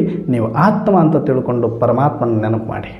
ನೀವು ನನ್ನಿಂದ ಪಡ್ಕೊಳ್ಬೇಕಾಗಿರೋದೇನಿಲ್ಲ, ನನ್ನಿಂದ ತೊಗೊಳ್ಬೇಕಾಗಿರೋದೇನಿಲ್ಲ, ನನ್ನಿಂದ ಇಸ್ಕೊಳ್ಬೇಕಾಗಿರೋದೇನೂ ಇಲ್ಲ. ನಿಮ್ಮಲ್ಲಿ ಎಲ್ಲವೂ ಇದೆ. ಮೊದಲು ನೀವು ತೃಪ್ತ ಅನುಭವ ಮಾಡಿ. ನನ್ನಲ್ಲಿ ಎಲ್ಲ ಇದೆ, ನನ್ನಲ್ಲಿ ಶಾಂತಿ ಇದೆ, ಶಕ್ತಿ ಇದೆ, ಪ್ರೇಮ ಇದೆ, ಜ್ಞಾನ ಇದೆ, ಎಲ್ಲವೂ ನನ್ನಲ್ಲಿದೆ. ನಾನು ಸಂತೃಪ್ತ, ನಾನು ಸತೋಗುಣಿ, ಅವಿನಾಶಿ, ಮೃತ್ಯುಂಜಯ, ಅನಾದಿ. ಈ ಸಮಾನಗಳನ್ನು ಸ್ವರೂಪಗಳನ್ನು ಪಕ್ಕ ಮಾಡ್ಕೊಂಡು ಜಾಗೃತ ಮಾಡ್ಕೊಳ್ಳಿ ಆತ್ಮವನ್ನು. ನೀವು ಯಾವಾಗಲೂ ನಿರಾಕಾರವಾಗಿ ಆತ್ಮ ಜಾಗೃತ ಆಯಿತು ಅಂದರೆ ಒಂದು ಸೆಕೆಂಡಲ್ಲಿ ಪರಮಾತ್ಮನ ಲೈನ್ ಕಾಂಟ್ಯಾಕ್ಟಲ್ಲಿ ಇರ್ತೀರಿ. ನೀವು ನಿರಂತರ ಕಾಂಟ್ಯಾಕ್ಟಲ್ಲಿ ಪರಮಾತ್ಮನೇ ಇರ್ತಾರೆ ನಿಮ್ಮ ಕಾಂಟ್ಯಾಕ್ಟಲ್ಲಿ. ಯಾರು ನೀವು ಆತ್ಮದ ಸ್ಮೃತಿಯಲ್ಲಿ ಇದ್ದುಕೊಂಡು ನಿಮ್ಮ ಸೆಟ್ಲೈಟ್ ಆನ್ ಮಾಡ್ಕೊಳ್ತೀರೋ ನಿಮ್ಮ ಕನೆಕ್ಷನಿಗೆ ನಾನೇ ಬಂದುಬಿಡ್ತೀನಿ. ಯಾಕಂದ್ರೆ ನನಗೆ ಕೆಲಸ ಇರೋದೀಗ ನಿಮ್ಮನ್ನು ಬಳಸ್ಕೊಳ್ಬೇಕಾಗಿರೋ ಕೆಲಸ ನನಗಿದೆ. ನಾನೇ ಆನ್ಲೈನಿಗೆ ಬಂದುಬಿಡ್ತೀನಿ. ಯಾವಾಗ ಅಂದರೆ ನೀವು ಕನೆಕ್ಟ್ ಆಗಬೇಕು, ನೀವು ಸೆಟ್ಲೈಟ್ ಆನ್ ಮಾಡ್ಕೊಳ್ಬೇಕು, ಸಿಗ್ನಲಲ್ಲಿ ಬರಬೇಕು. ಏನು ಸಿಗ್ನಲ್ ಅದು ಅಂದರೆ ನೀವು ಆತ್ಮದ ಸ್ಮೃತಿಯಲ್ಲಿ ಇದ್ದು ಬಿಟ್ಟರೆ ಪರಮಾತ್ಮನ ಸ್ಮರಣೆ ಟಕ್ ಅಂತ ಬಂದುಬಿಡುತ್ತೆ. ನಾನು ನಿಮ್ಮಿಂದ ಏನು ಕೆಲಸ ತಗೋಬೇಕು ಈ ಪ್ರಪಂಚದಲ್ಲಿ, ವಿಶ್ವ ಕಲ್ಯಾಣ ಕಾರ್ಯದಲ್ಲಿ ನಾನು ತಗೊಳ್ತೀನಿ. ಅದಕ್ಕೆ ಇಲ್ಲಿ ಬಲಿಹಾರಿತನ ಏನು ಅಂದರೆ ಅಪ್ಪನೇ ಆತ್ಮ ಸಮಜ್ನಾ, ಪರಮಾತ್ಮ ಕ ಯಾದ್, ಉಪಕಾರ, ಸ್ಮರಣ್. ಆ ಭಗವಂತ ಕೊಟ್ಟಿರ್ತಕ್ಕಂಥ ಎಲ್ಲ ಧರ್ಮಾತ್ಮರ, ಮಹಾತ್ಮರ, ಸಂತರ, ಶರಣರ ತ್ಯಾಗ, ವ್ರತ, ಜಪ ಎಲ್ಲವೂ ಮಾಡಿ ಯಾವುದನ್ನು ಪಡಿಲಿಕ್ಕಾಗಿಲ್ವೋ ಅದನ್ನು ಬಹಳ ಸರಳವಾಗಿ ನನಗೆ ಕೊಟ್ಟು ಪುಣ್ಯಾತ್ಮ ಆತ್ಮ ಜಾಗೃತಿ ಮಾಡಿ ನನ್ನನ್ನು ಸಂತೃಪ್ತನನ್ನಾಗಿ ಮಾಡಿದ್ದಾರೆ. ಅಂದರೆ ಆತನನ್ನು ಮರೆತು ಇರೋದಾದರೂ ಹೇಗೆ, ಆತನನ್ನು ಬಿಟ್ಟು ಬದುಕೋದಾದರೂ ಹೇಗೆ? ಹಾಗಾಗಿ ನನ್ನ ಜೀವನದ ಕಣವೆಲ್ಲವೂ ಕೂಡ ಆ ಪರಮಾತ್ಮನ ಸ್ಮರಣೆ, ಪರಮಾತ್ಮನ ಸೇವೆ, ವಿಶ್ವ ಪರಿವರ್ತನ ಸೇವೆ, ಸರ್ವಾತ್ಮರ ಕಲ್ಯಾಣಕ್ಕಾಗಿಯೇ ನಾನು ನಿಮಿತ್ತ ಆಗ್ತೀನಿ ಅನ್ನುವಂಥ ಈ ಒಂದು ಬಲಿಹಾರಿ ಭಾವ ಇದೆಯಲ್ಲ, ಬಲಿಹಾರಿತನ ಇದೆಯಲ್ಲ, ಅದು ಜ್ಞಾನದ ಬಲಿಹಾರಿತನ. ಬಲಿಹಾರಿತನ ಅಂದರೆ ಬೇರೆ ಏನೂ ಅಲ್ಲ, ಅವರು ಕೊಟ್ಟಿರೋ ಹೋಮ್ವರ್ಕ್ನ ಮೊದಲು ನೆನಪಿಡೋದು. ಡೈರೆಕ್ಟ್ ಬರೀ ಭಗವಂತನ ಸ್ಮರಣೆ ಮಾಡೋದಲ್ಲ, ಭಗವಂತ ಕೊಟ್ಟಿರುವ ಹೋಮ್ವರ್ಕೇನು ಅಪರೇಕು ಆತ್ಮ ಸಮಾಜ್. ಮೊದಲು ಆತ್ಮವನ್ನು ಸ್ಮೃತಿ ಮಾಡಿಕೊಂಡೇ ನಾವು ಪರಮಾತ್ಮನನ್ನು ನೆನಪು ಮಾಡೋದು. Must and should underline star ಇಟ್ಕೊಳ್ಳಿ. ಇದನ್ನು ಯಾರು ಬೇಕಾದರೂ ಹೊಸಬರು ಬಂದವರು ಇರ್ಬೋದು, ಹಳಬರು ಇರ್ಬೋದು. ಬಾಬಾ ಬಾಬಾ ಬಾಬಾ ಅಂತ ಎಷ್ಟು ಸಲ ಅಂತೀರೋ ಅಷ್ಟೂ ಸಾರಿನೂ ಕೂಡ ಅದರಲ್ಲಿ 100 ಸರಿ ಬಾಬಾ ನೆನಪಿದ್ರೆ 99 ಸರಿ ಆದರೂ ಕೂಡ ಕಷ್ಟನೇ. ಆಗಬಾರ್ದು ನಮಗೆ, ಅದು ರೂಢಿನೇ ಮಾಡ್ಕೋಬಾರ್ದು. ನೀವು 100 ಸರಿನೂ ನೀವು ಆತ್ಮ ಅಂದ್ಕೊಂಡೇ ಪರಮಾತ್ಮನ ನೆನಪು ಮಾಡ್ಕೊಂಡಿರಬೇಕು. ನೀವು ದೇಹಾಗೆ ನೆನಪು ಮಾಡಿಕೊಂಡಾಗ ದೇಹದ ಇಚ್ಛೆಗಳು ಬಂದುಬಿಡುತ್ತೆ. ಅಲ್ಲಿ ದೇಹದ ಕೊರತೆಗಳು ಕಾಣಿಸೋಕ್ಕೆ ಸ್ಟಾರ್ಟ್ ಆಗುತ್ತೆ. ಪಾತ್ರದ ಕೊರತೆಗಳು, ಚಿಂತೆಗಳು, ದುಃಖಗಳು, ಅಶಾಂತಿ, ದುಗುಡ ಇದನ್ನೇ ಹೇಳ್ಕೊಂಡು ಅವ್ರ ಫೋಟೋದ ಮುಂದೆ ನಿಮ್ಮ ಫೋಟೋ ಇಟ್ಕೊಂಡು ನೀವು ಕೂತ್ಕೊಂಡಿರೋದು ಭಕ್ತಿ ಮಾರ್ಗ ಆಗೋಗ್ಬಿಡುತ್ತೆ, ಜ್ಞಾನ ಮಾರ್ಗ ಆಗೋದಿಲ್ಲ. ನಿಮ್ಮನ್ನು ನೀವು ಚೆಕ್ ಮಾಡ್ಕೊಳ್ಳಿ. ನೀವು ಭಕ್ತಿ ಮಾಡ್ತಾಯಿದ್ರು, ಜ್ಞಾನ ಮಾಡ್ತಾಯಿದ್ರು, ಭಗವಂತನ ಫೋಟೋ ನೋಡ್ತಾ ಇದ್ದರೂ ಕೂಡ ಅವರ ಕಣ್ಣುಗಳಲ್ಲಿ ಪರಮಾತ್ಮನ ಪ್ರೀತಿ ಕಾಣಿಸ್ಬೇಕಲ್ಲ ಹೊರತಾಗಿ ಆ ಸ್ಥೂಲ ಕಣ್ಣುಗಳಿಗೆ ಕಾಣಬಾರ್ದು. ಬ್ರಹ್ಮ ಬಾಬರವರ ಮುಖಮಂಡಲ ಇದೆ ಅಂತಂದರೆ ಆ ಮುಖಮಂಡಲ ಕಾಣಿಸಬಾರ್ದು. ಆ ಮುಖಮಂಡಲದಲ್ಲಿರುವ ಪರಮಾತ್ಮನ ಶಾಂತಿ, ಪರಮಾತ್ಮನ ಶಕ್ತಿ, ಪರಮಾತ್ಮನ ಪ್ರೀತಿ, ಪರಮಾತ್ಮನ ಕರುಣೆ, ಪರಮಾತ್ಮನ ದಯ ಅನುಭವ ಆಗಬೇಕಲ್ಲ ಹೊರತಾಗಿ ಆ ಮುಖ ನೋಡಿಕೊಂಡು ಕೂಡೋದ್ರಲ್ಲಿ ಏನೂ ಇಲ್ಲ. ಹಾಗಿದ್ದರೆ ಬೇಕಾದಷ್ಟು ಬಂಗಾರದ ಮೂರ್ತಿಗಳನ್ನೇ ಮಾಡಿಟ್ಟುಬಿಟ್ಟಿದ್ದಾರೆ, ಶಿವಲಿಂಗಗಳನ್ನೇ ಮಾಡಿಬಿಟ್ಟಿದ್ದಾರೆ. ಅವನ್ನೆಲ್ಲ ನೋಡಿಕೊಂಡು ಕೂತ್ಕೊಂಡ್ಬಿಡ್ಬೇಕಾಗಿತ್ತು ಫೋಟೋಗಳ ಮುಂದೆ. ಆ ಕೆಲಸ ಮಾಡಬಾರ್ದು. ನೀವು ಬಾಬರವ್ರ ಮನೆಗೆ ಹೋಗಿ ಬಾಬರವ್ರ ಫೋಟೋದೇ ಮುಂದೆ ಕೂತ್ಕೊಳ್ಳಿ. ಬ್ರಹ್ಮ ಬಾಬರವ್ರ ಮುಖದ ಮುಖಾಂತರನೇ ನಾವು ಶಿವ ಬಾಬರವ್ರನ್ನ ಕಾಣಬಹುದಾಗಿದೆ. ಆದರೆ ಆ ಕಣ್ಣುಗಳಲ್ಲಿರುವ ಪರಮಾತ್ಮನ ಪ್ರೀತಿ, ಅವರ ಅಚಲತೆ, ಅವರ ನಿರ್ಭಯತೆ, ಅವರ ಕಾಳಜಿ, ಅವರ ತಂದೆಯ ಒಂದು ಸಂಬಂಧದ ಅನುಭೂತಿ, ಆ ಗುಣಗಳನ್ನು ಸೂಕ್ಷ್ಮವಾಗಿರೋದನ್ನು ಅನುಭವ ಮಾಡಬೇಕು ನೋಡಿದರೆ, ಆದರೆ ಶರೀರದ ಅನುಭವ ಅಲ್ಲ. ಹೇಗೆ ಅಲ್ಲಿ ಫೋಟೋ ಇದ್ದರೂ ಕೂಡ ಒಳಗಿರುವ ಪರಮಾತ್ಮನ ಗುಣಗಳು ಮಾತ್ರ ನನಗೆ ಅನುಭವ ಆಗ್ತಿದೆಯೋ ಅದೇ ಥರ ನಾನು ತಗೊಂಡೋಗಿ ಒಂದು ಶರೀರ ಕೂಡಿಸಿದ್ರೂ ಆ ಕ್ಷಣದಲ್ಲಿ ಶರೀರದ ಭಾನ ಮತ್ತು ಶರೀರ ಅದರ ಮೇಲೆ ಅಭಿಮಾನ ಏನಿದೆ, ಹೊರಗಡೆ ಹೇಗೆ ಸೇವಾ ಕೇಂದ್ರದ ಹೊರಗಡೆ, ಮನೆ ಹೊರಗಡೆ ನಾವು ಹೇಗೆ ನಮ್ಮ ಚಪ್ಪಲ್ಗಳನ್ನು ಬಿಟ್ಟು ಹೋಗ್ತೀವೋ ಹಾಗೆ ಈ ಶರೀರದ ಭಾನವನ್ನು ಬಿಟ್ಟು, ನನ್ನ ಪಾತ್ರದ ಅಭಿಮಾನವನ್ನು ಅಲ್ಲೇ ಬಿಟ್ಟು ಒಳಗಡೆ ಬರೀ ಒಂದು ಆತ್ಮ ಆಗಿ ಫೋಟೋದ ಮುಂದೆ ಕೂತಿರಬೇಕು. ಅವರೊಂದು ಫೋಟೋದ ಮುಖಾಂತರ ನನಗೆ ದರ್ಶನ ಕೊಡ್ತಾ ಇದ್ದಾರೆ, ನಾನು ಶರೀರದ ಮುಖಾಂತರ ಅವ್ರ ಜೊತೆ ಮಾತಾಡ್ತಾ ಇದ್ದೇನೆ. ನಾನು ಆತ್ಮ, ಅವರು ಪರಮಾತ್ಮ, ನಾನು ಆತ್ಮ, ಅವರು ಪರಮಾತ್ಮ. ಅವ್ರ ಫೋಟೋದ ಮುಖಾಂತರ, ನಾನು ಶರೀರದ ಮುಖಾಂತರ. ಈ 2 ಬಿಂದುಗಳಾಗಿದ್ದಾಗ ಮ್ಯಾಚ್ ಆಗುತ್ತೆ. ನಿರಾಕಾರ ಆದಾಗ ಈ ಸಪ್ತ ಗುಣಗಳು ಸಪ್ತ ಸಾಗರದ ಜೊತೆ ಸೇರಿ ಅತೀಂದ್ರಿಯ ಸುಖ ಅನುಭವ ಆಗುತ್ತೆ. ಆ ಮಂಥನ ನಡೆಯುತ್ತೆ. ಶಾಂತಿಯ ಮಂಥನ, ಪ್ರೇಮದ ಮಂಥನ, ಜ್ಞಾನದ ಮಂಥನ, ಪವಿತ್ರತೆಯ ಮಂಥನ, ಆನಂದದ ಮಂಥನ, ಶಕ್ತಿಯ ಮಂಥನ ನಡೆದಾಗ ಆತ್ಮ ಪರಮಾತ್ಮರ ಸುಖ ಏನಿದೆ ಅದು ಈ ಸಂಗಮ ಯುಗದಲ್ಲಿ ಅನುಭವಿಸಿದವರಿಗೆ ಮಾತ್ರನೇ ಗೊತ್ತು. ಆ ಥರ ರುಚಿ ನೋಡಿದಾತ ಎಲ್ಲರೂ ಕೂಡ ಆ ಸುಖಕ್ಕೆ ಪರವಶ ಆಗಿಬಿಡ್ತಾರೆ, ಪರಾಧೀನ ಆಗಿಬಿಡ್ತಾರೆ. ಜಗತ್ತಿನ ಯಾರು ಬೇಕಾದರೂ ಏನು ಬೇಕಾದರೂ ಅವ್ರ ಬಗ್ಗೆ ಮಾತಾಡಲಿ, ಅವರು ಟೆನ್ಷನ್ನೇ ತಗೊಳ್ಳಲ್ಲ. ಅಲ್ಲೋ ನಿಮಗೆ ಯಾಕೆ ಬೇಕು ಈ ವಯಸ್ಸಲ್ಲಿ ಇದೆಲ್ಲ ಅಂತ ಹೇಳ್ತಾರೆ ಜನ. ನೀವು ಎಲ್ಲಿ ಒಂದು ಚೂರು ದುಡ್ಡು ಕಾಸು ಅಂತಲೇ ಮಾತಾಡೋದಿಲ್ಲ. ನಿಮಗೇನಾದರೂ ಹುಚ್ಚಿಡ್ದಿದೆಯಾ ಅಂತಾರೆ ಜನ, ಹುಚ್ಚ ಅಂತ ಕರೀತಾರೆ. ಇವನಿಗೇನು ಗೊತ್ತಿಲ್ಲ, ಬುದ್ಧಿ ಇಲ್ಲ ಅಂತ ಕರೀತಾರೆ, ನಿಂದನೆ ಮಾಡ್ತಾರೆ. ಅವ್ರಿಗೇನು ಗೊತ್ತು ಈ ಆತ್ಮ ಪರಮಾತ್ಮದ ಸುಖ? ಪಾಪ ಅವ್ರಿಗೇನು ಗೊತ್ತು ಈ ಅತೀಂದ್ರಿಯ ಆನಂದ? ಈ ಆತ್ಮ ಪರಮಾತ್ಮರ ಮಿಲನ 5000 ವರ್ಷಗಳಿಗೊಮ್ಮೆ ಆಗುವಂತಹ ಮಹಾಕುಂಭಮೇಳ. ಈ ಒಂದು ಅನುಭೂತಿಯೇ ನಿಜವಾದ ಭಗವಂತನ ಬಲಿಹಾರಿತನ. ಆತ್ಮ ಅನ್ನುಕೊಂಡು ಪರಮಾತ್ಮನ ಸುಖದಲ್ಲಿ ಮುಳುಗೋದು, ಸದಾಕಾಲ ಆ ಸ್ಮರಣೆಯಲ್ಲೇ ಇರೋದು, ಇದ್ದುಕೊಂಡೇ ಸರ್ವ ಕರ್ಮಗಳನ್ನು ಮಾಡೋದು.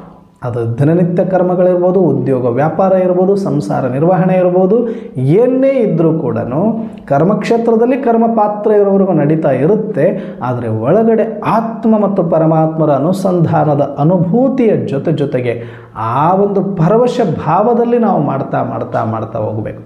ಯಾರಾದರೂ ಭಾಳ ಜೂಮಲ್ಲಿ ಕೆಲಸ ಮಾಡ್ತಾಯಿದ್ರು ಅಂದರೆ ಏನು ಭಾಳ ಖುಷಿಯಲ್ಲಿ ತೇಲಾಡ್ತಾ ಇದ್ದೀರಿ ಅಂತ ಇರ್ತೀವಿ. ಯಾವುದಾದ್ರೂ ಕಾರ್ಯಕ್ರಮಗಳಲ್ಲಿ ಯಾವುದೋ ಒಂದು ಫಂಕ್ಷನ್ಗಳಲ್ಲಿ ಕೆಲವರೆಲ್ಲ ಓಡಾಡ್ತಾ ಇರ್ತಾರೆ, ಅವರು ಖುಷಿಯಲ್ಲಿ ಏನೇನೋ ಮಾಡ್ತಿರ್ತಾರೆ, ಹಂಗೆ ಓಡಾಡಿಕೊಂಡು ಕೆಲಸ ಅವ್ರು ಎಷ್ಟು ಮಾಡಿದರೂ ದಣಿವಾಗೋದಿಲ್ಲ. ಯಾಕೆ ಅಂದರೆ ಅವ್ರ ಒಳಗಡೆ ಒಂದು ಸುಖ ಇರುತ್ತೆ, ಆ ಸುಖ ಮಾಡಿಸ್ತಾ ಇರುತ್ತೆ ಅದನ್ನು. ಹಾಗೆ ಇವಾಗ ಜನ ಹೇಳಬೇಕು, ನೀವು ಮಾಡೋಕ್ಕೆ ನಿಮ್ಮಿಚ್ಚಲ್ಲ, ನಿಮ್ಮೊಳಗಿರೋದು ಮಾಡಿಸ್ತಾ ಇದೆ ಅಂತ ಹೇಳ್ತಿದ್ರು ನೋಡಿ ಜನ. ಹಂಗಾಗಬೇಕೀಗ. ನಾವು ಮಾಡ್ತಾ ಇಲ್ಲಪ್ಪ, ನಮ್ಮೊಳಗಿರೋದು ಮಾಡಿಸ್ತಾ ಇದೆ. ಯಾವುದು ಅಂದರೆ ಆ ಆತ್ಮ ಪರಮಾತ್ಮರ ಮಿಲನದ ಆನಂದದ ಸುಖ, ಆ ಅಲೆಗಳು ನಮ್ಮನ್ನು ತೇಲಾಡಿಸ್ತಾ ಇರಬೇಕು. ಅವು ನಮ್ಮಿಂದ ಕರ್ಮಗಳನ್ನು ಮಾಡಿಸ್ಬೇಕು. ಜಗತ್ತಿನ ಕಣ್ಣಿಗೆ ಹುಚ್ಚರ ಆಗಬೇಕು ನಾವು.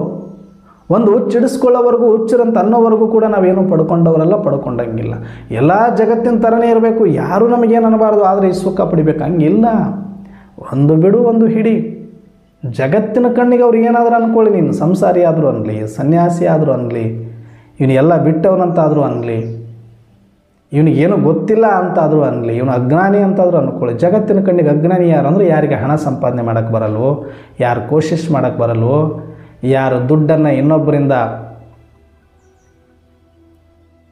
ಕಿತ್ಕೊಳ್ಳೋದಕ್ಕೆ ಬರಲ್ವೋ ಅವನು ದಡ್ಡ. ಯಾರಿಗೆ ಚೆನ್ನಾಗಿ ಇನ್ನೊಬ್ಬರಿಂದ ತಲೆ ಒಡೆದು ತಲೆ ಹಿಡಿದು ದುಡ್ಡು ಕಿತ್ಕೊಳ್ಳೋಕೆ ಬರುತ್ತೋ ಅವ್ನು ಭಾರಿ ಬುದ್ಧಿವಂತ ಇವತ್ತಿನ ಕಾಲದಲ್ಲಿ.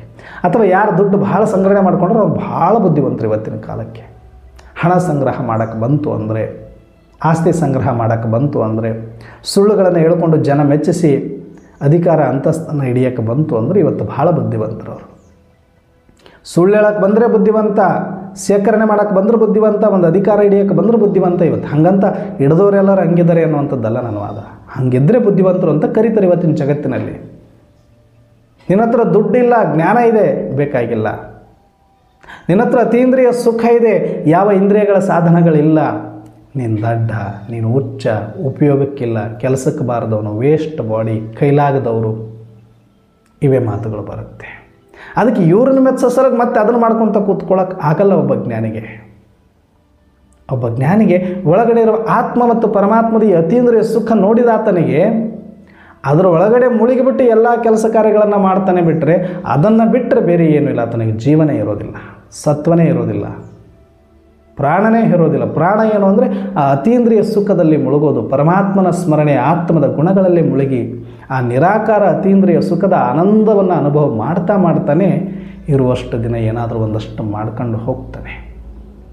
ಇದನ್ನೇ ಬಾಬಾರವರು ಹೇಳ್ತಾರೆ, ಬಲಿಹಾರಿ ಆಗೋದು ಅಂದರೆ ಅರ್ಥ ಪರಮಾತ್ಮನ ಸ್ಮರಣೆಯ ಸುಖದಲ್ಲಿ ಮುಳುಗೋದು, ಪರಮಾತ್ಮನ ನೆನಪಲ್ಲಿ ತಲ್ಲೀನ ಆಗೋದು. ಅರ್ಥಾತ್ ಅವರ ಗುಣಗಳು ಆತ್ಮದ ಗುಣಗಳು. ಅವರು ನನಗೆ ತಂದೆ ಆಗಿದ್ದಾರೆ, ಪರಮಧಾಮ ನನ್ನ ಮನೆ ಆಗಿದೆ, ನಾನು ಅವರ ಸ್ವಂತ, ನನಗೆ ಅವರು ಸ್ವಂತ, ಎಲ್ಲ ಆತ್ಮರು ನನ್ನವರೇ, ಎಲ್ಲ ಸಹೋದರರ ಆತ್ಮರೇ, ಒನ್ ಗಾಡ್ ಒನ್ ಫ್ಯಾಮಿಲಿ, ನಾವೆಲ್ಲರೂ ಒಂದೇ, ನಮಗೊಬ್ಬನೇ ತಂದೆ ಎನ್ನುವ ಈ ಬ್ರದರ್ಹುಡ್ ಬಂತು ಅಂದರೆ ಅಲ್ಲಿ ತೃಪ್ತಿ ಆಗಿಬಿಡ್ತೀವಿ. ಅಲ್ಲಿ ದ್ವೇಷ ಅಸೂಯೆಗಳಿರೋದಿಲ್ಲ. ಮಾಡ್ತಾರೆ, ತಪ್ಪುಗಳು ಮಾಡೋ ಪಾತ್ರಗಳು ಇರುತ್ತೆ, ಮುಂದೆ ಎಲ್ಲರೂ ಕೂಡ ತಮ್ಮ ತಮ್ಮ ಪಾತ್ರಗಳನ್ನು ಅಭಿನಯಿಸ್ತಾರೆ. ಆಗಲೂ ಕೂಡ ಅದು ಅವರ ಅಭಿನಯವೇ ಹೊರತಾಗಿ ಒಳಗಿರುವ ಆತ್ಮ ಅದು ಶಾಂತವಾಗಿದೆ, ಅದು ಸದ್ಗುಣದಿಂದ ಕೂಡಿದೆ ಅಂತ ಅವರನ್ನು ಆತ್ಮೀಯ ದೃಷ್ಟಿಯಲ್ಲಿ ನೋಡಿ ಪರಮಾತ್ಮನ ಸಂತಾನರು ಅಂತ ನೋಡುವಂತಹ ದಿವ್ಯ ದೃಷ್ಟಿ ಬಂತು ಅಂದರೆ ಅದೇ ಜ್ಞಾನದ ಬಲಿಹಾರಿತನ. ಇದನ್ನು ಶರಣರು ಅವತ್ತೇ ಮಾಡಿದರು. ಕಳ್ಳನಲ್ಲೂ ಕೂಡ ಶಿವನನ್ನು ನೋಡಿದ್ರು ಅವರು, ಎಲ್ಲರನ್ನೂ ಶಿವ ಸ್ವರೂಪಿಗಳನ್ನಾಗಿ ನೋಡಿದರು. ಎಲ್ಲ ಆತ್ಮರು ಆ ಪರಮಾತ್ಮನ ಸಂತಾನರು ಅನ್ನುವಂಥ, ಪರಮಾತ್ಮನ ಸ್ವರೂಪರು ಅನ್ನುವಂಥ ಒಂದು ಶ್ರೇಷ್ಠ ದೃಷ್ಟಿಯನ್ನು ಜಗತ್ತಿಗೆ ಕೊಟ್ಟವರು ಶರಣರು, ಸಂತರು, ಅನೇಕ ಮಹಾಂತರು. ಪರಮಾತ್ಮನ ಸಮಾನ ನಮ್ಮೊಳಗಡೆ ಶಕ್ತಿ ಇದೆ ಅನ್ನೋದನ್ನು ಅಹಂ ಬ್ರಹ್ಮಾಸ್ಮಿ ತನಕ ಹೋಗುವ ತಾಕತ್ತು ಭಕ್ತಿ ಮಾರ್ಗದಲ್ಲಿ ಬಂದಿತ್ತು ಅಂದರೆ, ಇಷ್ಟು ಸ್ಪಷ್ಟತೆ ಇಲ್ಲ ಅಂದರೂ ಕೂಡ ಪರಮಾತ್ಮನಲ್ಲಿರೋದೇ ನನ್ನಲ್ಲಿದೆ, ಪರಮಾತ್ಮನೇ ನನ್ನ ತಂದೆ ಆಗಿರ್ಬೋದು, ನಾನು ಆತನ ಸಮಾನನೇ ಇದ್ದೀನಿ, ಯಾವುದರಲ್ಲೂ ಕಡಿಮೆ ಇಲ್ಲ ಅನ್ನೋಷ್ಟರ ಮಟ್ಟಿಗೆ ಏರಿದ್ದಾರೆ ಅಂದರೆ ಪರಮಾತ್ಮನ ಖುಷಿ ಪಡೋ ವಿಚಾರದ ಅಹಂಕಾರ ಅಂತಲ್ಲ. ಹಾಗಂತ ಇಬ್ಬರು ಒಂದೇ ಅಂತೂ ಅಲ್ಲ, ಇಬ್ಬರು ಬೇರೆ ಬೇರೆ ಅನ್ನೋ ಸತ್ಯ ಮಾತ್ರ ಈಗ ನಾವು ಅರ್ಥ ಮಾಡಿಕೊಂಡು ಪರಮಾತ್ಮನ ಸಮಾನ ಇದ್ದೀವಿ ಯಾವುದರಲ್ಲಿ, ಗುಣಗಳಲ್ಲಿ, ಸ್ವರೂಪಗಳಲ್ಲಿ.